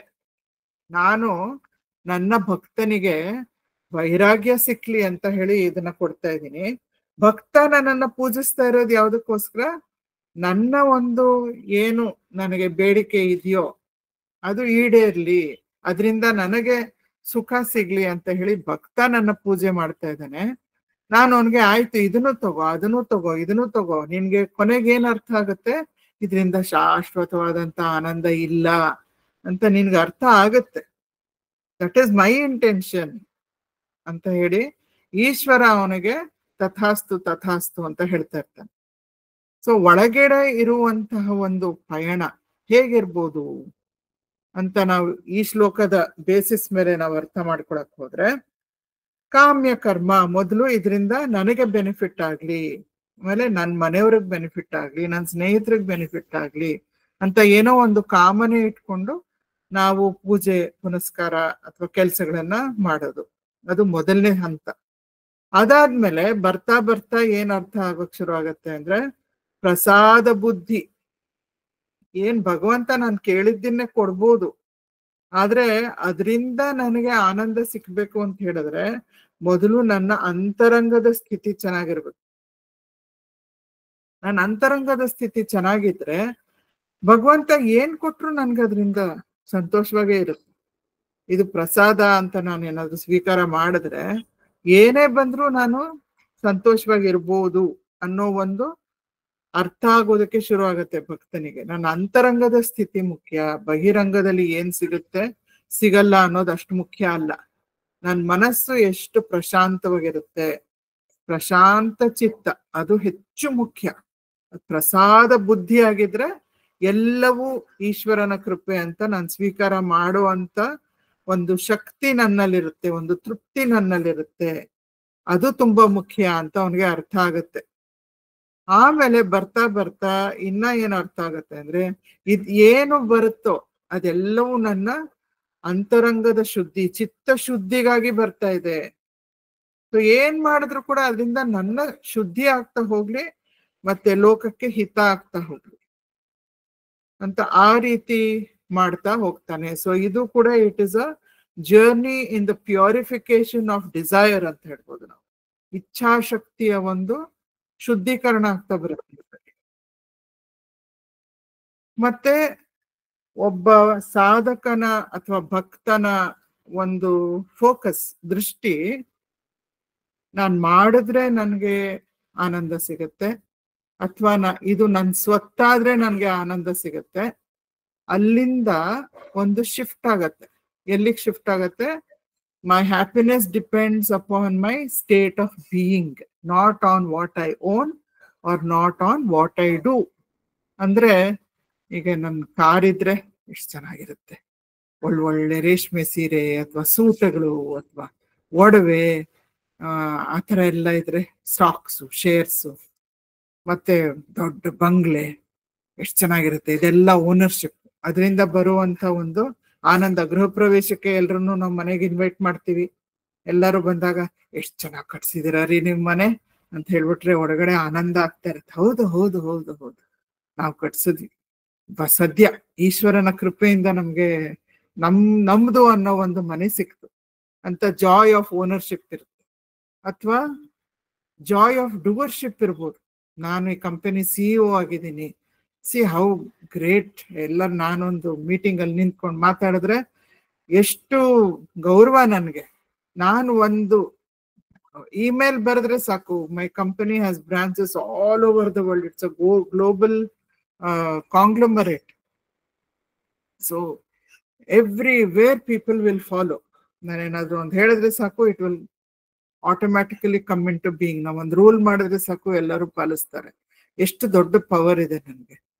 So wonderful to do things ಅಂತ ಅನ್ನಿಸ್ಬೋದು. ಇಲ್ಲ ಅಂದ್ರೆ ಎಷ್ಟೋ ಸಲ ಟ್ರಾವೆಲ್ ಮಾಡ್ತೀವಿ, ಬೇರೆ ಬೇರೆ ಕಡೆ ಹೋಗಿ, ಬೇರೆ ಬೇರೆ ದೇಶ, ಬೇರೆ ಬೇರೆ ಜಾಗ, ಸುಂದರವಾಗಿರುವಂತ ನ್ಯಾಚುರಲ್ ಬ್ಯೂಟಿ ನೋಡ್ಬೋದು, ಅಥವಾ ದೊಡ್ಡ ದೊಡ್ಡ ದೇವಾಲಯಗಳನ್ನ ನೋಡ್ಬೋದು, ಹಳೆ ಬಿಲ್ಡಿಂಗ್ಸ್ ನ ನೋಡ್ಬೋದು, ಮಾಡರ್ನ್ ಸಿಟೀಸ್ ಅನ್ನ ನೋಡ್ಬೋದು, ಅಥವಾ ಕಾಶಿ, ಮಥುರಾ, ಅಯೋಧ್ಯ ಎಲ್ಲ ಕಡೆ ಹೋಗಿ ಬರ್ಬೋದು. ಅದೆಲ್ಲವೂ ಕೂಡ from doing. So owning and doing, ಅಲ್ಲಿಂದ ನಾವು ಆನಂದ ಎಕ್ಸ್ಪೆಕ್ಟ್ ಮಾಡೋದು, ಅಲ್ಲಿಂದ ಪ್ಲಾನ್ ಮಾಡ್ಕೊಂಡು ಆನಂದದ ಪ್ರಯತ್ನ ಮಾಡ್ತಾ ಇರೋದು, ಅದು ನಡೀತಾನೆ ಇದೆ. ಬರೀ ಈ ಜನ್ಮ ಅಲ್ಲ, ಎಷ್ಟೋ ಜನ್ಮಗಳಿಂದ ನಡೀತಾ ಇದೆ ಅದು. ಆದ್ರೆ ಸಮಾಧಾನ, ಬೀಯಿಂಗ್ ಅಂತ ಹೇಳಿದ್ರೆ ಸಮಾಧಾನ. ಅಲ್ಲಿ ನಾವು ಶ್ಲೋಕದಲ್ಲಿ ನೋಡಿದ್ವಿ, ಜ್ಞಾನಿ ಯಾವ ರೀತಿ ಬ್ರಹ್ಮ ಧ್ಯಾನ ಮಾಡ್ತಾನೆ, ಸಮಾಧಾನದ ಚಿತ್ತದಿಂದ ಬ್ರಹ್ಮ ಧ್ಯಾನ ಮಾಡ್ತಾನೆ. ಅವನು ಮನಸ್ಸು ಅಲಗಾಡೋದೇ ಇಲ್ಲ, ಅದನ್ನ ನಾವು ಸಮಾಧಿ ಅಂತ ಕರಿತೀವಿ. ಮನಸ್ಸು ಬುದ್ಧಿ ಎಲ್ಲವೂ ಕೂಡ ಎಫರ್ಟ್ಲೆಸ್ಲಿ ಫೋಕಸ್ಡ್, ಅದನ್ನ ಸಮಾಧಿ ಅಂತ ಕರಿತೀವಿ. ಸೊ ಇದು ಬರ್ಬೇಕು ಅಂತ ಹೇಳಿದ್ರೆ ಎಬಿಲಿಟಿ ಟು ಲಿಸನ್ ಇರ್ಬೇಕು, ಶ್ರವಣ ಇರ್ಬೇಕು. ಯಾರ ಮಾತನ್ನ ಕೇಳ್ಬೇಕು? ಸದ್ಗುರುಗಳ ಮಾತನ್ನ ಮನಸ್ಸು ಅಲಗಾಡ್ದೇನೆ ಕೇಳಿಸ್ಕೋಬೇಕು. ಒಳಗಡೆ ಯಾವ್ದು ಡಿಸ್ಟ್ರಾಕ್ಷನ್ ಇರಬಾರ್ದು, ಬೇರೆ ಬೇರೆ ಚಿಂತೆ. ಓ ಅಲ್ಲಿ ನೋಡಿದ್ಯಾ, ನಾನು ಆ ಕೆಲಸ ಮಾಡಕ್ಕೆ ಮರ್ತ್ಬಿಟ್ಟೆ, ಇವಾಗ ಹೋಗಿ ಮಾಡ್ಬಿಡ್ಲಾ, ಧ್ಯಾನಕ್ಕೆ ಕೂತಿದೀವಿ, ಹೋಗದ್ ಮಾಡ್ಬಿಟ್ಟು ಬಂದ್ಬಿಟ್ಟು ಕೂತ್ಕೊಂಡ್ಬಿಡ್ಲಾ ಅಂತ ಒಂದು, ಅವ್ರಿಗೆ ಫೋನ್ ಮಾಡ್ಬೇಕಾಗಿತ್ತು ಅಂತ ಇನ್ನೊಂದು ಯೋಚನೆ ಬರುತ್ತೆ. ಸೊ ಒಳಗಡೆಯಿಂದ ಡಿಸ್ಟ್ರಾಕ್ಷನ್ ಬರ್ಬೋದು, ಅಥವಾ ಯಾವುದೋ ಒಂದು ನೆನಪು ಬಂದ್ಬಿಡ್ಬೋದು. ಮತ್ತೆ ಹೊರಗಡೆ ಏನೋ ಕೆಲಸ ಆಗ್ತೈತೆ, ಡೋರ್ ಬೆಲ್ ಆಯ್ತು, ಯಾರು ಬಂದ್ರು ಏನೋ, ಓ ಅಲ್ಲಿ ಮೈ ಸ್ಪೌಸಸ್ ಫೋನ್ ರ್ಯಾಂಗ್, ಮೈ ವೈಫ್ಸ್ ಫೋನ್ ರ್ಯಾಂಗ್, ಮೈ ಹಸ್ಬೆಂಡ್ಸ್ ಫೋನ್ ರ್ಯಾಂಗ್, ಅವ್ರೇನೋ ಮಾತಾಡ್ತಾ ಇದಾರೆ, ಏನ್ ಮಾತಾಡ್ತಾ ಇದಾರೆ, ಏನೋ ಹೇಳ್ತಾ ಇದಾರಲ್ಲ, ಏನ್ ಹೇಳ್ತಿದ್ದಾರೆ. So distraction from inside are from outside. ಗುರುಗಳು ಇಲ್ಲಿ ಮಾತಾಡ್ತಾ ಇದ್ದಾರೆ, ತತ್ವಮಸಿ ಅಂತ ಹೇಳ್ಬೇಕು, ಗುರುಗಳ ಬೋಧನೆ ಅಂತ ತಾನೇ ಶ್ಲೋಕ ಸ್ಟಾರ್ಟ್ ಆಯ್ತು. ಏನ್ ಬೋಧಿಸ್ತಾ ಇದ್ದಾರೆ ಗುರುಗಳು? ಈ ಪ್ರಪಂಚ ನಶ್ವರ, ಮತ್ತೆ ಬ್ರಹ್ಮನ್ ನಿತ್ಯ, ಜಗತ್ ಮಿಥ್ಯ, ಬ್ರಹ್ಮನ್ ನಿತ್ಯ ಅಂತ ಹೇಳ್ತಾ ಇದ್ದಾರೆ. ಆದ್ರೆ ನಾನದನ್ನ ಸಂಪೂರ್ಣ ಸಮಾಧಾನ ಚಿತ್ತದಿಂದ ಕೇಳಿಸ್ಕೊಂಡ್ರೆ ಅದು immediately it will go into the unconscious mind and ಭಸ್ಮ ಮಾಡ್ಬಿಡುತ್ತೆ, ವಾಸನಗಳನ್ನ ಭಸ್ಮ ಮಾಡ್ಬಿಡುತ್ತೆ, ಕರ್ಮವನ್ನ ಭಸ್ಮ ಮಾಡುತ್ತೆ. ಆ ಶಕ್ತಿ ಇದೆ ಅಜ್ಞಾನಕ್ಕೆ. ಆದ್ರೆ ನನ್ನಲ್ಲಿ ಆ ಚಿತ್ತ ಇದೆಯಾ, ಆ ಸಮಚಿತ್ತ ನನ್ನಲ್ಲಿ ಇದೆಯಾ? ಇಲ್ಲಿ ಪಿಕ್ಚರ್ ಅಲ್ಲಿ ನಾವು ನೋಡಿದ್ರೆ ಒಬ್ರು ಟೀಚರ್ ಬಂದು ಟ್ಯೂಷನ್ ಹೇಳ್ಕೊಡ್ತಾ ಇದ್ದಾರೆ ಒಂದ್ ಮಗುಗೆ, ರೂಮ್ ಅಲ್ಲಿ ಕೂತ್ಕೊಂಡು ಟ್ಯೂಷನ್ ಹೇಳ್ಕೊಡ್ತಾ ಇದ್ದಾರೆ. ಅಲ್ಲಿ ಅದೇ ಚಿತ್ರದಲ್ಲಿ ನಮಗ್ ಕಾಣಿಸ್ತಾ ಇದೆ, ಎಲ್ಲೆಲ್ಲೋ ಗೋಡೆಯಿಂದೆಲ್ಲ ಇಲಿ ಆಚೆ ನೋಡ್ತಾ ಇದೆ. ಇವತ್ತು ನಾವು ನಮ್ಮ ಮಕ್ಕಳಿಗೆ ಸ್ಕೂಲಲ್ಲಿ, ಕಾಲೇಜ್ನಲ್ಲಿ hands on brick workshop ಮಾಡಿಸಿದ್ವಿ. ಒಬ್ಬ ಮೇಸ್ತ್ರಿ ಬಂದ್ಬಿಟ್ಟು ಇಟ್ಟಿಗೆಗಳು ಹೆಂಗೆ ಗೋಡೆ ಕಟ್ಟೋದು, ಆರ್ಚ್ ಹೆಂಗ್ ಕಟ್ಟೋದು, ಸಿಮೆಂಟ್ ಹಾಕಿ ಇಟ್ಟಿಗೆ ಇಟ್ಟು ಆಕ್ಚುಲಿ ನಮ್ಮ ಕಾಲೇಜ್ ಮಕ್ಕಳು ಕಟ್ಟಿದ್ರು, ಒಬ್ಬ ಮೇಸ್ತ್ರಿ ಹತ್ರ ಕಲಿಸ್ಕೊಂಡು. ಹಂಗ್ ಕಟ್ತಾ ಇರ್ಬೇಕಾದ್ರೆ ಅಲ್ಲಿ ಹತ್ರ ಒಂದು ಇಲಿ ಬಿಲದಿಂದ 5-6 ಇಲಿಗಳು ಓಡ್ ಬಂದ್ವು ಇದೇ ತರ. ತಕ್ಷಣ ಆ ಮಕ್ಕಳು ಇಲ್ಲಿ ಕಟ್ಟೋದನ್ನ ಬಿಟ್ಬಿಟ್ಟು, ಅಲ್ಲಿ ಇಲ್ಲಿ, ಇಲ್ಲಿ ಅಲ್ಲಿ ನೋಡು, ಇಲ್ಲಿ ನೋಡು ಅಂತ ಬೇರೆ ಕಡೆನೆ ಗಮನ ಉಂಟು. ಅದೇ ತರ ಈ ಚಿತ್ರದಲ್ಲೂ ಕೂಡ ಹೇಳ್ಕೊಡ್ತಾ ಇದ್ದಾರೆ ಟೀಚರು. ಮತ್ತೆ ಟೀಚರು ಆ ಮಗು ಕೇಳಿಸ್ಕೊಳ್ತಾ ಇದೆ, ಜೊತೆಗೆ ಒಂದ್ ಕಣ್ಣು ಎಲ್ಲಿದೆ, ಎಲ್ಲ ಕಡೆ ಇಲಿಗಳು ಹೆಂಗ್ ಓಡ್ತಾ ಇದೆ ಅಂತ ನೋಡ್ತಾ ಇದೆ. ಟೀಚರು ಪಾಠ ಹೇಳ್ಕೊಟ್ಬಿಟ್ಟು ಒಂದ್ ಕ್ವೆಶ್ಚನ್ ಕೇಳ್ತಾರೆ ಮಗುನ. ಈ ಕಥೆಯಲ್ಲಿ ಗೋಪಿ ಹುಡುಗ ಬಂದಿದ್ನಲ್ಲ, ಅವನು ರೂಮ್ ಒಳಗಡೆ ಬಂದನೋ ಬರ್ಲಿಲ್ವೋ ಅಂತ ಆ ಕಥೆ ಮೇಲೆ, ಆ ಪಾಠದ ಮೇಲೆ ಆಧಾರಿತವಾಗಿ ಒಂದು ಪ್ರಶ್ನೆ ಕೇಳ್ತಾ ಇದ್ದಾರೆ ಆ ಮಗುನ. ಆ ಮಗು ಹೇಳುತ್ತೆ, ಹೌದು ಟೀಚರ್ ಬಂದ, ಅವನ್ ಬಾಲ ಮಾತ್ರ ಆಚೆ ಇದೆ. ಆ ಮಗು ಎಲ್ಲಿ ನೋಡ್ತಾ ಇದೆ? ಆ ಮಗು ಇಲಿನ ನೋಡ್ತಾ ಇದೆ. ಸೊ ಹಾಗಾಗೋದ್ರೆ ಈ ಒಂದು ಆಧ್ಯಾತ್ಮ ಪಥದಲ್ಲಿ ಏನಾಗತ್ತೆ, ಸದ್ಗುರು ಜ್ಞಾನವನ್ನ ಕೊಡ್ಬೋದು, ಆದ್ರೆ ಜ್ಞಾನ ಒಳಗ್ ಹೋಗಿ ವಾಸನಾಕ್ಷಯ ಮಾಡೋದಿಲ್ಲ, ಮತ್ತೆ ಕರ್ಮ ದಹನ ಕೂಡ ಮಾಡೋದಿಲ್ಲ, ಕರ್ಮ ಫಲದ ದಹನ ಮಾಡೋದಿಲ್ಲ. ಅದಕ್ಕೆ ಅವ್ರು ಹೇಳ್ತಾ ಇದ್ದಾರೆ ತುಂಬಾ ಮುಖ್ಯ ಸಮಚಿತ್ತ ಇರಬೇಕು ಅಂತ ಹೇಳ್ತಿದ್ದಾರೆ. ಈಗ ನಾವು ನೋಡಿದ್ರೆ ಪಾಠದಲ್ಲಿ, ಸ್ಕೂಲ್ನಲ್ಲಿ ಹೋಗಿ ಮಕ್ಕಳು ಇಲ್ಲೊಂದು ಚಿತ್ರದಲ್ಲಿ ನೋಡಿದ್ರೆ ಕ್ಲಾಸಲ್ಲಿ ಕೂತ್ಕೊಂಡು ಪಾಠ ಕಲಿತಾ ಇದ್ದಾರೆ, ಇನ್ನೊಂದು ಚಿತ್ರದಲ್ಲಿ ಹೋಮ್ವರ್ಕ್ ಮಾಡ್ತಿದ್ದಾನೆ ಒಬ್ಬ ಹುಡುಗ, ಇನ್ನೊಂದ್ ಕಡೆ ಟೆಸ್ಟ್ಗಳನ್ನ ಬರೀತಾ ಇದ್ದಾರೆ, ಒಂದ್ ಕಡೆ ಫೈನಲ್ ಎಕ್ಸಾಮ್ ಬರೀತಾ ಇದ್ದಾರೆ. ಸೊ ಕೊನೆಗೆ ಒಂದು ಎಕ್ಸಾಮ್, ಫೈನಲ್ ಎಕ್ಸಾಮ್ ಬರೆಯೋದು 3 ಗಂಟೆ ತಗೋಬೋದಷ್ಟೆ, 3 ಗಂಟೆನೋ 4 ಗಂಟೆನೋ. ನಮ್ಗೆ ಆರ್ಕಿಟೆಕ್ಚರ್ ಅಲ್ಲಿ 18 ಗಂಟೆ ಎಕ್ಸಾಮ್ ಇತ್ತು ಫೈನಲ್ ಇಯರ್ ಅಲ್ಲಿ. ಏನೋ ಒಟ್ನಲ್ಲಿ ಕೆಲವು ಗಂಟೆಗಳ ಕಾಲ ಕೂತ್ಕೊಂಡು ಎಕ್ಸಾಮ್ ಬರೆದ್ರೆ, ಆ ಎಕ್ಸಾಮ್ ಮುಗಿದ್ಮೇಲೆ ನಾನು ಚೆನ್ನಾಗಿ ಮಾಡಿದ್ರೆ ನಂಗೆ ಡಿಗ್ರಿ ಅಂತ ಬಂದ್ಬಿಡ್ತು. ಸೊ ಆಕ್ಚುಲಿ ಎಕ್ಸಾಮ್ ಬರೆಯೋದು it takes only some 3 hours, 2 hours, 1 hour, whatever. ಆದ್ರೆ ಆ ಒಂದು ಎಕ್ಸಾಮ್ ಬರೆಯೋಕ್ಕೋಸ್ಕರ ಎಷ್ಟೆಲ್ಲಾ ಪ್ರಿಪರೇಷನ್ ಆಗಿದೆ, 1 ವರ್ಷ ಪೂರ್ತಿ ಅಥವಾ 1 ಸೆಮಿಸ್ಟರ್ ಪೂರ್ತಿ ಪ್ರಿಪರೇಷನ್ ಆಗಿದೆ. ಅದಕ್ಕೆ ಹೋಮ್ವರ್ಕ್ ಮಾಡಿ, ಟೆಸ್ಟ್ಗಳು ಬರೆದು, ಕ್ಲಾಸ್ ಅಟೆಂಡ್ ಮಾಡಿ, ಎಲ್ಲ ಮಾಡಾದ್ಮೇಲೆ, ಪ್ರಿಪರೇಷನ್ ಆದ್ಮೇಲೆ ಕೊನೆಗೆ ನನ್ಗೆ ಹೋಗಿ ಕ್ವೆಶ್ಚನ್ ಪೇಪರ್ ಚೆನ್ನಾಗಿ ಆನ್ಸರ್ ಮಾಡಿ 100 out of 100 ಕೂಡ ತಗೋಬಹುದು.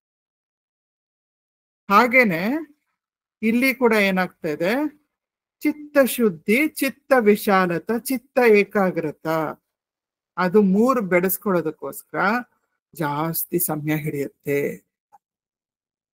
ಒಂದೊಂದಾಗಿ ಕರ್ಮಯೋಗ, ಭಕ್ತಿ ಯೋಗ, ಜ್ಞಾನ ಯೋಗ, ಆತ್ಮವಿಚಾರ ಎಲ್ಲ ಮಾಡಿ ನಾವು ಅದನ್ನ ಬೆಳೆಸ್ಕೊಳ್ತಾ ಹೋಗ್ತೀವಿ.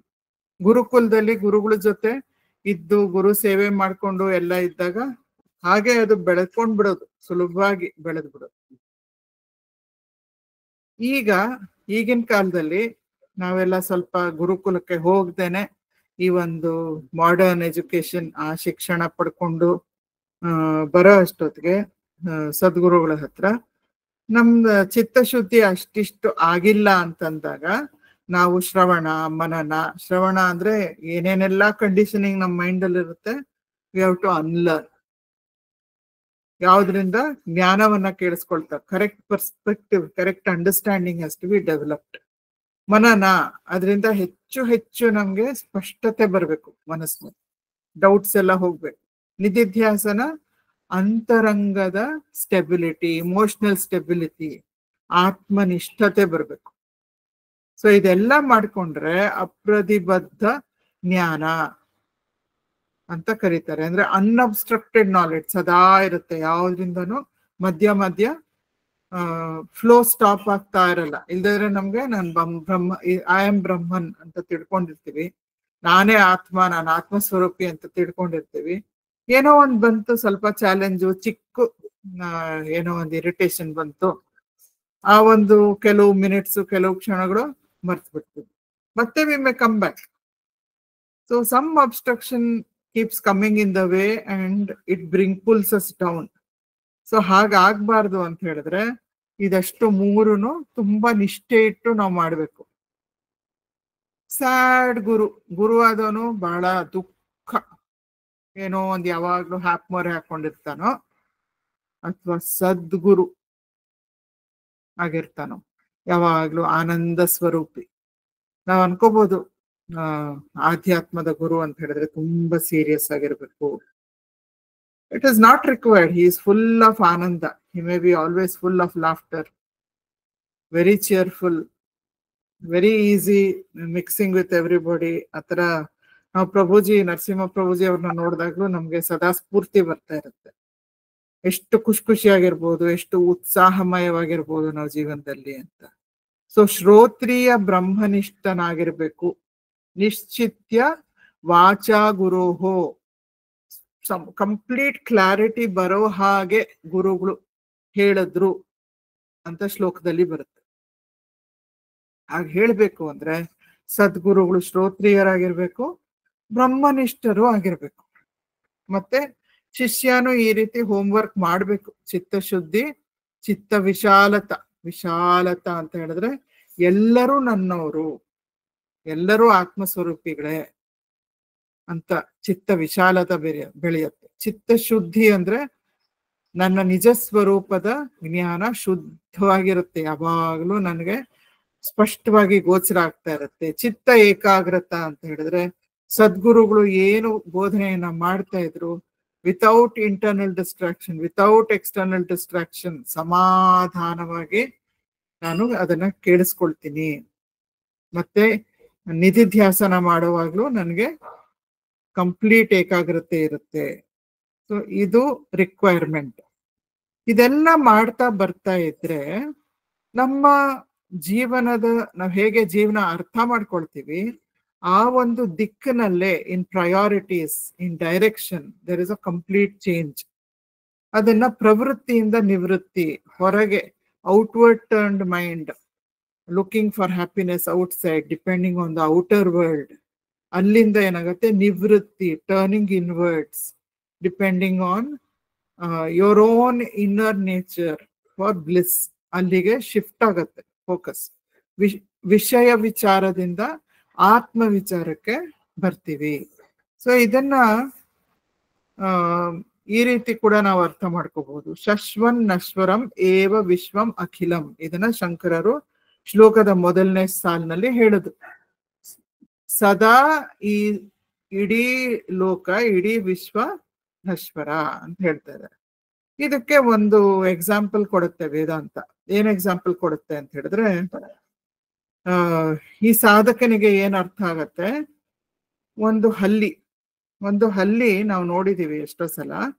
ಹಲ್ಲಿಯನ್ನ ಯಾವ್ದಾದ್ರು ಒಂದು ಬೇರೆ ಪ್ರಾಣಿ ಹಿಡ್ಕೊಳಕ್ ಹೋದ್ರೆ, ಅಥವಾ ಏನಾದ್ರು ಅದನ್ನ ಹಿಡ್ಕೊಂಡು ಹೋಗಿ ಆಚೆ ಹಾಕ್ಬಿಡೋಣ ಅಂತೇನಾದ್ರು ಯಾರಾದ್ರೂ ಅದನ್ನ ಹಿಂಗೆ ಬಾಲದ ಕಡೆಯಿಂದ ಹಿಡ್ಕೊಳಕ್ ಹೋದ್ರೆ ಆ ಹಲ್ಲಿ ಏನ್ ಮಾಡುತ್ತೆ, ಅದಕ್ಕೊಂದು ದೇಹದಲ್ಲಿ ಒಂದು ವಿಚಿತ್ರವಾದಂತ there is a strategy that is available to the lizard. ನಮ್ಗಿಲ್ಲ ಅದು. ಆ ಬಾಲವನ್ನೇ ಕಳಚಿ ಬಿಟ್ಬಿಡುತ್ತೆ, ನಮ್ ಕೈಯಲ್ಲಿ ಬಾಲವನ್ನ ಬಿಟ್ಕೊಟ್ಬಿಡುತ್ತೆ ಅದು. ಮತ್ತೆ ಅದು ಹೋಗಿ ತಪ್ಪಿಸ್ಕೊಂಡ್ಬಿಡುತ್ತೆ. ಆ ಬಾಲನ ನಾವು ಕೈ ಬಿಟ್ಬಿಟ್ಟು ಕೆಳಗ್ ಬಿಟ್ರೆ ಆ ಬಾಲ ಎಷ್ಟೋ ಹೊತ್ತು ಹಲ್ಲಿಯಿಂದ ಅದು ದೂರ ಇದೆ, ಆದ್ರೂ ಅದು ಈ ಕಡೆ ಆ ಕಡೆ ಎಗರ್ತಾ ಇರುತ್ತೆ. ಆ ಎಗರ್ತಾ ಇರೋದ್ರಿಂದ ಅದು ಯಾವ್ದಾದ್ರು ಒಂದು ಪ್ರಾಣಿ ಯಾವುದು ಹಲ್ಲಿಯನ್ನ ಹಿಡ್ಕೋಬೇಕು ಅಂತಿತ್ತೋ, it gets distracted and it keeps trying to catch the tail only. So ಈ ರೀತಿ ನಾವು ಪ್ರಪಂಚದಿಂದ ನನಗೆ ಆನಂದ ಸಿಗುತ್ತೆ ಅಂತ ಅನ್ಕೊಂಡು ಏನಾದ್ರೂ ನಾವು ಪ್ರಪಂಚವನ್ನ ಹಿಡ್ಕೊಳಕ್ ಹೋದ್ರೆ, ಹಲ್ಲಿ ಹೇಗೆ ಬಾಲ ಕಳಿಸ್ಬಿಟ್ಟು ತಾನು ಬಚಾವ್ ಆಗೋಯ್ತೋ, ತಪ್ಪಿಸ್ಕೊಂಡ್ಬಿಡ್ತೋ, ಅದೇ ರೀತಿ ನಾನು ಮುಳುಗ್ತಾ ಇದ್ರೆ ಅಥವಾ ಯಾರಾದ್ರೂ ಮುಳುಗ್ತಾ ಇದ್ರೆ ನೀರ್ನಲ್ಲಿ ಒಂದು ಹುಲ್ಕಡ್ಡಿ ತೇಲ್ಕೊಂಡು ಬರುತ್ತೆ, ಪೀಸ್ ಆಫ್ ಸ್ಟ್ರಾ. ಅದು ಬಂದಾಗ ಅವನಿಗೆ ಈಜ್ ಬರೋದಿಲ್ಲ.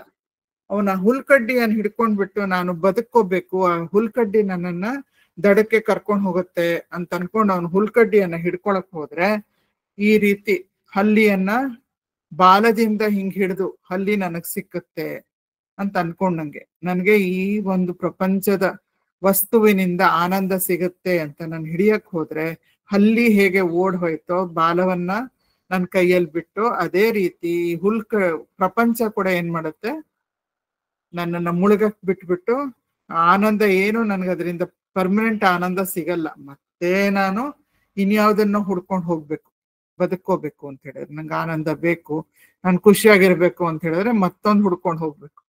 ಇದನ್ನ ಜಾಸ್ತಿ ನೀರ್ ಹಾಕದೆ ಗಿಡವನ್ನ ಯಾವಾಗ್ಲೋ ನೆನ್ಪಾದಾಗ ಈಗ ಒಂಚೂರು ನೀರ್ ಹಾಕೋದು, ಎಷ್ಟೋ ದಿನ ಬಿಟ್ಟು ಇನ್ನೊಂಚೂರು ನೀರ್ ಹಾಕೋದು, ಹಂಗ್ ಮಾಡಿದ್ರೆ ನಾವು ಯಾವ್ದಾದ್ರು ಒಂದು ಪಾಟಲ್ ಇರೋ ಗಿಡಕ್ಕೆ ಅದು ಬದುಕದ್ನೋ ಇಲ್ವೋ ಅಂತ ಪಾಪ ಹಂಗಿರುತ್ತೆ, ಅಥವಾ ಸತ್ತು ಹೋಗ್ಬೋದು. So it is like a rarely watered plant ಅಂತ ನಾವು ಹೇಳ್ಬೋದು. ಇದೆಲ್ಲ ನಾವು ಪ್ರವೃತ್ತಿಗೆ ಹೋಲಿಸ್ಬೋದು, ಪ್ರಪಂಚದ ಕಡೆ ತಿರ್ಕೊಂಡು ಜೀವನ ಮಾಡೋದು. ಇನ್ನೊಂದು ನಿವೃತ್ತಿ. ನಿತ್ಯಂ ಬ್ರಹ್ಮ ನಿರಂತರಂ ವಿಮೃಶತ ನಿರ್ವ್ಯಾಜ ಶಾಂತ ಆತ್ಮನ. ಸದಾ ತತ್ವಮಸಿ ಅಂತ ಗುರು ಬೋಧನೆ ಮಾಡಿದ್ದನ್ನ ಅಹಂ ಬ್ರಹ್ಮಾಸ್ಮಿ ಅಂತ ಶಿಷ್ಯ ಶ್ರವಣ ಮನನ ನಿಧಿಧ್ಯಾಸನ ದಿನಾ ಮಾಡ್ತಾ ಸದಾ ಬ್ರಹ್ಮಧ್ಯಾನದಲ್ಲಿ ಎಲ್ಲ ಜವಾಬ್ದಾರಿಯನ್ನ ನಿರ್ವಹಿಸ್ತಾ ಇದ್ರೂನು ಕೂಡ ನಾನು ಬ್ರಹ್ಮನ್ ಶಿವೋಹಂ ಅನ್ನೋದನ್ನ ಹಿನ್ನೆಲೆಯಲ್ಲಿ ಸದಾ ಇಟ್ಕೊಂಡು ಅದ್ರ ಕಡೆ ಮನಸ್ಸನ್ನ ಹರಿಸ್ತಾ ಇದ್ರೆ, ಗಮನವನ್ನ ಹರಿಸ್ತಾ ಇದ್ರೆ, ಇದು ಹೇಗೆ ಅಂತ ಹೇಳಿದ್ರೆ, it is like regularly watering a plant. ಇದು ನೋಡಿ ಎಷ್ಟು ಚೆನ್ನಾಗಿ ಕಾಣುತ್ತೆ, ಹಸಿರಾಗಿ ಫ್ರೆಶ್ ಆಗಿ. ದಿನಾ ಅದಕ್ಕೆ ನೀರು ಎಷ್ಟು ಸಿಗ್ಬೇಕೋ ಅಷ್ಟು ಸಿಗ್ತಾ ಇದೆ. ನಾವ್ ಆತರ ಮಾಡ್ಕೊಂಡು ಹೋದಾಗ ಅದು ನಿವೃತ್ತಿಗೆ, ನಮ್ಮನ್ನ ಆತ್ಮವಿಚಾರ ಮತ್ತೆ ಆತ್ಮ ಜ್ಞಾನಕ್ಕೆ ಕರ್ಕೊಂಡು ಹೋಗುತ್ತೆ. This is the change in direction of our life. ಮತ್ತೆ ಈಗ ಕರ್ಮದಹನ ಹೇಗಾಗತ್ತೆ ಅಂತ ನಾವು ನೋಡ್ಕೊಂಡು ಬಂದ್ರೆ, ಜ್ಞಾನಿಯ ಕರ್ಮಕ್ಕೆ ಏನಾಗತ್ತೆ, ಅವನ ಪ್ರಾರಬ್ಧ ಕರ್ಮ, ಅವನ ಅಜ್ಞಾನಿಯ ಪ್ರಾರಬ್ಧ ಕರ್ಮ. ಈಗ ಇಲ್ಲಿ ನಾವು ಆಗ್ಲೇ ಸಂಚಿತ ಕರ್ಮವನ್ನ ನೋಡಿದ್ವಿ. ಭೂತಂ ಭಾವಿಚ ದುಷ್ಕೃತಂ ಪ್ರದಹತ ಸಂವಿನ್ಮಯೇ ಪಾವಕೆ. ಸೊ ಗುರುವಿಂದ ಬಂದಂತ ಜ್ಞಾನ ಅದನ್ನ ಪೋಷಿಸ್ಕೊಂಡು ಬಂದ್ರೆ ಶಿಷ್ಯ, ಅದು ತನ್ನ ಸಂಚಿತ ಕರ್ಮವನ್ನೆಲ್ಲ ಸುಟ್ಟಾಕ್ಬಿಡತ್ತೆ. ಇದನ್ನ ಈಶ್ವರನ ಅಕೌಂಟ್ಗೆ ಹೊರಟೋಗುತ್ತೆ, ಅವನ ಅಕೌಂಟ್ ಕ್ಲೋಸ್ ಆಗೋಗುತ್ತೆ, ಕರ್ಮದ ಅಕೌಂಟ್. ಈಶ್ವರನ ಅಕೌಂಟ್ಗೆ ಹೋದಾಗ ಈಶ್ವರ ಯಾರ್ಯಾರು ಸದ್ಗುರುವಿಗೆ ಅಥವಾ ಜ್ಞಾನಿಗೆ ಆ ಜ್ಞಾನವನ್ನ ಎಲ್ಲರ ಜೊತೆಯಲ್ಲಿ ಹಂಚ್ಕೊಳ್ಳೋದಕ್ಕೆ ಸಹಾಯ ಮಾಡ್ತಾರೋ ಅವರಿಗೆ ಆ ಪುಣ್ಯದ ಫಲವನ್ನ ಕೊಡ್ತಾ ಹೋಗ್ತಾನೆ. ಈ ಜ್ಞಾನಿಯ ಪುಣ್ಯ ಫಲ ಅವರಿಗೆಲ್ಲ ಡಿಸ್ಟ್ರಿಬ್ಯೂಟ್ ಮಾಡ್ತಾನೆ ಈಶ್ವರ. ಮತ್ತೆ ಏನಾದ್ರೂ ಪಾಪದ ಫಲ ಇದ್ರೆ ಯಾರು ಈ ಜ್ಞಾನದ ವಿತರಣೆಗೆ ಅಡ್ಡಿ ಹಾಕೋದಕ್ಕೆ ಬರ್ತಾರೋ, ಅಡ್ಡವಾಗಿ ಬರ್ತಾರೋ, ಕಿರುಕುಳ ಕೊಡೋದಕ್ಕೆ ಬರ್ತಾರೋ ಜ್ಞಾನಿಗೆ, ಅಂಥವರಿಗೆ ಈ ಜ್ಞಾನಿಯ ಹಿಂದಿನ ಅವನಿಗೆ ಇವಾಗ ಜ್ಞಾನಿಗೆ ಆ ಪಾಪಕ್ಕೆ ಸಂಬಂಧ ಇಲ್ಲ. ಬಿಕಾಸ್ ಜ್ಞಾನಿ ಒಬ್ಬ ವ್ಯಕ್ತಿನೇ ಅಲ್ಲ, ಅವನು ಜೀವ ಅಲ್ಲ. ಈಗ ನಾನು ದೇಹ ಅಲ್ಲ, ಮನಸ್ಸಲ್ಲ, ಬುದ್ಧಿ ಅಲ್ಲ ಅಂತ ಯಾವಾಗ ಅವನಿಂದ ಆ ನಂಬಿಕೆ ಕಳಚ್ಕೊಂಡು ಉದ್ರೋಯ್ತು, ಮರದಿಂದ ಒಣಗಿದ ಎಲೆ ಕಳಚ್ಕೊಂಡು ಬೀಳೋ ಹಾಗೆ ಉದ್ರೋಯ್ತು, ಆಗ ಅಕೌಂಟ್ ಜ್ಞಾನಿಗೆ ಅಟ್ಯಾಚ್ ಆಗ್ಲಿಲ್ಲ. Account holder is dead. ಜ್ಞಾನಿಯ ದೇಹ ಇದೆ, ಜ್ಞಾನಿ ದೇಹದ ಮೂಲಕ ಲೋಕ ಕಲ್ಯಾಣವನ್ನ ಮಾಡ್ತಾ ಇದ್ದಾನೆ. ಜ್ಞಾನಿ ಸಹಜ ಸಮಾಧಿಯ ಸ್ಥಿತಿಯಲ್ಲಿ ಜೀವಿಸ್ತಾ ಇದ್ದಾನೆ. ಆದ್ರೆ ಅವನ ಅಕೌಂಟ್ದಲ್ಲಿ ಏನು ಪಾಪ ಪುಣ್ಯ ಇತ್ತೋ ಅದೆಲ್ಲವೂ ಕೂಡ ಈಶ್ವರನ ಕಂಟ್ರೋಲ್ಗೆ ಹೋಗ್ಬಿಟ್ಟು ಈಶ್ವರ ಪಾಪ ಪುಣ್ಯವನ್ನ ಈ ರೀತಿ ಡಿಸ್ಟ್ರಿಬ್ಯೂಟ್ ಮಾಡ್ತಾ ಇದ್ದಾನೆ. ಮತ್ತೆ ಭೂತ ಭಾವಿ ಮತ್ತೆ ಮುಂದಿನ ಕರ್ಮ, ಭಾವಿ ಆಗಾಮಿ ಕರ್ಮಕ್ಕೆ ಏನಾಯ್ತು, ಜ್ಞಾನಿ ನಾನು ದೇಹವಲ್ಲ ಅಂತ, ನಾನು ದೇಹಿನೇ ಅಲ್ಲ ಅಂತ ಯಾವಾಗ ಆ ದೇಹ ಭಾವವನ್ನು ಬಿಟ್ಬಿಟ್ಟಿದಾನೋ, ಯಾವುದ್ರಲ್ಲೂ ಅವನಿಗೆ ಕರ್ತೃತ್ವ ಭಾವ ಇಲ್ಲ, ಕರ್ತೃತ್ವ ಇಲ್ಲ, ಭೋಕ್ತೃತ್ವ ಇಲ್ಲ, ಜ್ಞಾತೃತ್ವ ಇಲ್ಲ. ಆದ್ರಿಂದ ಎವ್ರಿಥಿಂಗ್ ಹ್ಯಾಪನ್ಸ್ ಥ್ರೂ ದ ಜ್ಞಾನಿ, through his body, mind and intellect. But there is no sense of doership, enjoyership or knowership. ಅದರಿಂದ ಆಗಾಮಿ ಕರ್ಮದ ಬೀಜಾನೇ ಅವನು ಬಿತ್ತಾ ಇಲ್ಲ, ಅವನಿಗೆ ಮುಂದೆ ಯಾವ ಕರ್ಮದ ಫಲನೂ ಕೂಡ ಕಾದಿಲ್ಲ. ಇಲ್ಲಿ ನಾವು ನೋಡಿದ್ರೆ ಪ್ರಾರಬ್ಧ ಕರ್ಮ, ಅಜ್ಞಾನಿಯ ಪ್ರಾರಬ್ಧ ಕರ್ಮ ಯಾವ ರೀತಿ ಕೆಲಸ ಮಾಡುತ್ತೆ ಅಂತ ನಾವು ನೋಡಿದ್ರೆ, ಇಲ್ಲಿ ಒಬ್ರು ಮಹಿಳೆ ಕಾಲಿಂದ ಇಳಿತಾ ಇದ್ದಾರೆ. ಅವರ ಒಂದು ಡ್ರೆಸ್ಸು ಬಾಗ್ಲು ಹಾಕಿದಾಗ ಅಲ್ಲಿ ಸಿಕ್ಕಾಕೊಂಡ್ಬಿಟ್ಟಿದೆ. ಈಗ ಡ್ರೈವರ್ಗೆ ಗೊತ್ತಿಲ್ಲ ಈ ಮಹಿಳೆ ಡ್ರೆಸ್ಸು ಕಾರ್ ಬಾಗ್ಲಿಗೆ ಸಿಕ್ಕಾಕೊಂಡಿದೆ ಅಂತ. ಅವ್ರ ಮಹಿಳೆ ಇಳಿದ್ಬಿಟ್ಟಿದ್ದಾರೆ ಅಂತ ಹೇಳಿ ಕಾರನ್ನ ಸ್ಟಾರ್ಟ್ ಮಾಡಿ ಮುಂದಕ್ಕೆ ಚಲಿಸ್ತಾ ಹೋದ್ರೆ ಏನಾಗ್ಬೋದು, ಆ ಬಟ್ಟೆ ಏನು ಹರಿಲಿಲ್ಲ ಅಂತ ಹೇಳಿದ್ರೆ ಆ ಮಹಿಳೆಯನ್ನ ಎಳ್ಕೊಂಡು ಹೋಗಕ್ ಶುರು ಮಾಡುತ್ತೆ ಕಾರು. ಆ ಕಾರ್ ಎಲ್ಲೆಲ್ಲಿ ಹೋಗುತ್ತೋ ಅಲ್ಲೆಲ್ಲ ಕಡೆ ಆ ಮಹಿಳೆಯನ್ನ ಎಳ್ಕೊಂಡು ಹೋಗುತ್ತೆ, ಮೈ ಪೆಟ್ಟಾಗತ್ತೆ, ಎಲ್ಲ ತರ ಗಾಯಗಳಾಗ್ಬೋದು. ಹಾಗೆ ನಾನು ದೇಹಿ ಅಂತ ಎಲ್ಲಿವರೆಗೂ ನಮ್ಮ ಭಾವನೆ ಇರುತ್ತೋ ಅಲ್ಲಿವರೆಗೂ ಆ ಅಜ್ಞಾನದಲ್ಲಿ ಜೀವನವನ್ನ ನಾವು ನಡೆಸ್ತಾ ಇರ್ತೀವೋ ಅಲ್ಲಿವರೆಗೂ ಈ ಪ್ರಾರಬ್ಧ ಕರ್ಮ ಅನ್ನೋ ಒಂದು ಚಕ್ರ ಅಥವಾ ಈ ಕಾರ್ ರೀತಿ ಅಂತ ನಾವು ಅದನ್ನ ಅನ್ಕೊಂಡ್ರೆ ನಮ್ಮನ್ನ ಉದ್ದಕ್ಕೂ ದರ ಅಂತ ಎಳ್ಕೊಂಡು ಹೋಗ್ತಾ ಇರುತ್ತೆ. ನಮ್ಗಿಷ್ಟನೋ ಇಲ್ವೋ ಅದ್ ನಮ್ಮನ್ನ ಎಳ್ಕೊಂಡು ಹೋಗ್ತಾ ಇರುತ್ತೆ ಮುಂದೆ ಮುಂದೆ ಮುಂದೆ. ಆದ್ರಿಂದ ಜ್ಞಾನಿಗೆ ಹಾಗಲ್ಲ. ಜ್ಞಾನಿ ಏನ್ ಮಾಡ್ತಾನೆ, ದೇಹವನ್ನ ಬಿಟ್ಬಿಟ್ಟಿದ್ದಾನೆ. ಹೇಗೆ ಮತ್ತೆ ಈಗ ನಾವು ಹಲ್ಲಿ ಎಕ್ಸಾಂಪಲ್ ಬೇರೆ ರೀತಿಯಲ್ಲಿ ನಾವಿಲ್ಲಿ ತಗೋಬಹುದು. ತನ್ನ ಬಾಲವನ್ನ ಹೇಗೆ ಬಿಟ್ಬಿಡುತ್ತೋ ಹಾಗೆ ಜ್ಞಾನಿ ಬಾಲವನ್ನ ಬಿಟ್ಬಿಟ್ಟಿದ್ದಾನೆ. ಐ ಡೋಂಟ್ ಮೈಂಡ್, ಏನಿದೆಯೋ ಅದೆಲ್ಲ ಕರ್ಮದ ಋಣ ತೀರ್ಕೊಳ್ಳಿ ಬಿಡಿ. ಅದರಿಂದ ಹೇಗೋ ಅಂತರಂಗದಲ್ಲಿ ಯಾವ ಒಳಗೆ ಇರುವಂತ ಬ್ರಹ್ಮಾನಂದವಾಗ್ಲಿ ಪರಾಶಾಂತಿ ಆಗ್ಲಿ, nothing happens to that. Nothing happens to the identity of pure spirit. Whatever happens to the body, let it happen. Let whatever comes come, let whatever goes go. What is left behind is my true nature anta Ramanar ಹೇಳಿದ್ದಾರೆ. So this is how a ಜ್ಞಾನಿ lives. ಪ್ರಾರಬ್ಧಾಯ ಸಮರ್ಪಿತಂ ಸ್ವವಪುರ್. ಬಿಟ್ಬಿಟ್ಟಿದ್ದಾನೆ. ಹಲ್ಲಿ ಹೇಗೆ ಬಾಲವನ್ನ ಬಿಟ್ಟು ಹೋಗತ್ತೋ ಆ ರೀತಿ ಬಿಟ್ಬಿಟ್ಟಿದ್ದಾನೆ. ಯಾರು ಪ್ರಾರಬ್ಧಾಯ ಸಮರ್ಪಿತಂ ಸ್ವವಪುರ್, ಜ್ಞಾನಿ ಇಳಿದಿದ್ದಾನೆ. ಇಲ್ಲಿ ಮಹಿಳೆ ಕಾರ್ ಒಳಗ್ ಕೂತಿರೋ ಚಿತ್ರನೇ ನಂಗೆ ಸಿಕ್ಕಿತ್ತು. ಆದ್ರೆ ನಾವ್ ಹೇಗ್ ವಿಜುವಲೈಸ್ ಮಾಡ್ಕೋಬೇಕು ಅಂದ್ರೆ, ಈ ಮಹಿಳೆ ಇಳಿದಿದ್ದಾಳೆ, ಅವಳ ಒಂದು ಶಾಲ್ ಸಿಕ್ಕಾಕೊಂಡಿದೆ ಬಾಗ್ಲಿಗೆ. ಅವಳೊಂದು ಶಾಲ್ ಸಿಕ್ಕಾಕೊಂಡ್ರೆ ಬಾಗ್ಲಿಗೆ ಏನ್ ಮಾಡ್ಬೋದು ಅವಳು? ಶಾಲ್ ಬರೀ ಹೀಗಿದೆ ಅಷ್ಟೆ, ಮೈ ಮೇಲೆ ಸುಮ್ನೆ it's very loosely hung on the body. ಸಿಕ್ಕಾಕೊಂಡ್ಬಿಡ್ತು, ಕಾರ್ ಮೂವ್ ಆಗೋಯ್ತು, ಡ್ರೈವರ್ ಕೇಳಿಸ್ಲಿಲ್ಲ, ಶಾಲ್ ಅನ್ನ ಹಿಂಗ್ ಬಿಡ್ತಾಳಷ್ಟೆ. ಶಾಲ್ ಹೋಗ್ತಾ ಇದೆ ಕಾರ್ ಜೊತೆ, ಅವಳು ಇರೋ ಕಡೆನೆ ಇದ್ದಾಳೆ. ಆ ರೀತಿ ಜ್ಞಾನಿಯ ಒಂದು ಭಾವ ಕರ್ಮದ ಬಗ್ಗೆ, ಪ್ರಾರಬ್ಧ ಕರ್ಮದ ಬಗ್ಗೆ. ಪ್ರಪಂಚಕ್ಕೆ ಜ್ಞಾನಿ ಅನ್ಸುತ್ತೆ. ಈಗ ರಮಣರು ನೋಡಿದ್ರೆ ಅವ್ರಿಗೆ ಕ್ಯಾನ್ಸರ್ ಬಂತು, ರಾಮಕೃಷ್ಣರು ನೋಡಿದ್ರೆ ಅವ್ರಿಗೆ ಥ್ರೋಟ್ ಕ್ಯಾನ್ಸರ್ ಬಂದಿತ್ತು. ಆದ್ರೂ ಕೂಡ ಅವರಲ್ಲಿ ಇರುವಂತಹ ಆನಂದ ಆಗ್ಲಿ, ಇನ್ನೊಬ್ಬರ ಬಗ್ಗೆ ಇರುವಂತ ಪ್ರೇಮ ಆಗ್ಲಿ, ಅವರ ಶಾಂತಿ ಆಗ್ಲಿ ಒಂದ್ ಸ್ವಲ್ಪನಾದ್ರೂ ಬದಲಾಗ್ಲಿಲ್ಲ. ದೇಹಕ್ಕೆ ಏನೇನಾಗ್ಬೇಕೋ ಎಲ್ಲವೂ ಆಗ್ತಾ ಇತ್ತು. ದೇಹಕ್ಕೆ ಆ ನೋವಿತ್ತು, ದೇಹಕ್ಕೆ ವೀಕ್ನೆಸ್ ಇತ್ತು, ದೇಹ ಕೊನೆಗೆ ಸತ್ತು ಹೋಯ್ತು, ಪ್ರಾಣನೂ ಹೊರಟಾಯ್ತು ದೇಹದಿಂದ. ಆದ್ರೆ ಜ್ಞಾನಿಗೆ ಏನೂ ಆಗ್ಲಿಲ್ಲ. So this is how a ಜ್ಞಾನಿ ಲಿವ್ಸ್. ಮತ್ತೆ ಈಗ ನಾವು ಈ ಶ್ಲೋಕವನ್ನ ನೋಡಿದ್ರೆ ಈಗ ಏನೇನೆಲ್ಲ ನಾವು ನೋಡಿದೀವಿ. ಶಶ್ವನ್ ನಶ್ವರಂ ಏವ ವಿಶ್ವಂ ಅಖಿಲಂ ನಿಶ್ಚಿತ್ಯ ವಾಚಾ ಗುರೋಹೋ. ಸದ್ಗುರುಗಳು ಏನ್ ಹೇಳ್ಕೊಟ್ರು, ಈ ಪ್ರಪಂಚ ಅಶಾಶ್ವತ, ನಶ್ವರ, ಮತ್ತೆ ನಿತ್ಯಂ ಬ್ರಹ್ಮ ನಿರಂತರಂ, ಬ್ರಹ್ಮ ನಿತ್ಯ, ಬ್ರಹ್ಮ ಸತ್ಯ, ಬ್ರಹ್ಮ ನಿರಂತರ. ಇದರ ಮೇಲೆ ವಿಮೃಶತ ನಿರ್ವ್ಯಾಜ ಶಾಂತ ಆತ್ಮನ.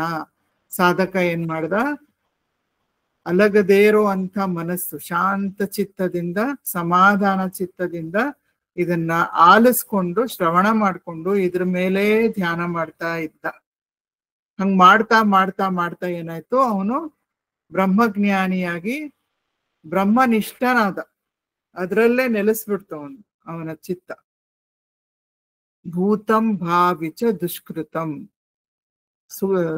ಮತ್ತೆ ಅವನ ಪ್ರಾರಬ್ಧ ಕರ್ಮ, ಆಗಾಮಿ ಕರ್ಮ ಎಲ್ಲವೂ ಕೂಡ ಪ್ರದಹತ ಸಂವಿನ್ಮಯೇ ಪಾವಕೆ, ಗುರು ಕೊಟ್ಟಂತ ಜ್ಞಾನಾಗ್ನಿಯಲ್ಲಿ ಸುಟ್ಟು ಭಸ್ಮ ಆಗೋಯ್ತು.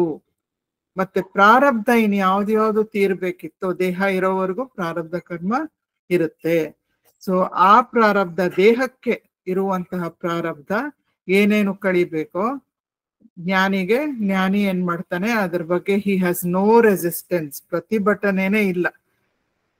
ಅವನಲ್ಲಿ ರಾಗ ದ್ವೇಷ ಅನ್ನೋದು ಇಲ್ಲ ಜ್ಞಾನಿಗೆ. ಸೊ ಅವನೇನ್ ಹೇಳ್ತಾನೆ, ಆಯ್ತು ನಾನು ಏನೇನ್ ಮಾಡಿದ್ನೋ, ಗೊತ್ತಿದ್ದೋ ಗೊತ್ತಿಲ್ದೇನೋ, ಯಾವಾಗ್ಲೂ ಹಿಂದೆ with a sense of doership, enjoyership, knowership, I have done things. This body mind intellect may have done things which have to come back. ಆ ಋಣ ಎಲ್ಲ ಚುಕ್ತಾಗ್ಬೇಕಲ್ಲ, ಲೆಟ್ ಇಟ್ ಕಮ್ ಅಂತ ಹೇಳಿ ಪ್ರಾರಬ್ಧಕ್ಕೆ ತನ್ನ ದೇಹವನ್ನ ಒಡ್ಬಿಡ್ತಾನೆ. ಸ್ವವಪುರ್ ದೇಹ ಇತ್ಯೇಷ. ಇದನ್ನೆಲ್ಲ ಮಾಡುವಂತಹ ಮಹಾಜ್ಞಾನಿ, he is a true, greatly true ಜ್ಞಾನಿ, he is a ಸದ್ಗುರು. ಮನೀಷಾ ಮಮ, this is my firm conviction ಅಂತ ಶಂಕರರು ಹೇಳ್ತಾ ಇದ್ದಾರೆ. ಚಾಂಡಾಲರ ಪಾದಕ್ಕೆ ತಮ್ಮ ಪ್ರಣಾಮಗಳನ್ನ ಅರ್ಪಿಸ್ತಾ ನಾವು ಕೂಡ ನಮ್ಮ ಭಕ್ತಿ ಪೂರ್ವಕ ಪ್ರಣಾಮಗಳನ್ನ ಶಂಕರರ ಪಾದಕ್ಕೆ, ಶಿವನ ಸ್ವರೂಪದಲ್ಲಿ ಬಂದಿರುವಂತಹ ಚಾಂಡಾಲರ ಪಾದಕ್ಕೆ ಎಲ್ಲರಿಗೂ ಅರ್ಪಿಸ್ತಾ, ಈ ಒಂದು ಬೇಕಾದಂತ ಚಿತ್ತಶುದ್ಧಿ, ಚಿತ್ತ ವಿಶಾಲತ, ಚಿತ್ತ ಏಕಾಗ್ರತ ಎಲ್ಲವೂ ಕೂಡ ನಮ್ಮಲ್ಲೂ ಬರಲಿ. ನಾವು ಕೂಡ ಸದ್ಗುರುಗಳ ಕೃಪೆಯಿಂದ ಬ್ರಹ್ಮನಿಷ್ಠರಾಗೋಣ, ಆತ್ಮನಿಷ್ಠರಾಗೋಣ ಅಂತ ಎಲ್ಲರಿಗೂ ಧನ್ಯವಾದಗಳು. ಓಂ ಸದ್ಗುರು ದೇವಾಯ ನಮಃ.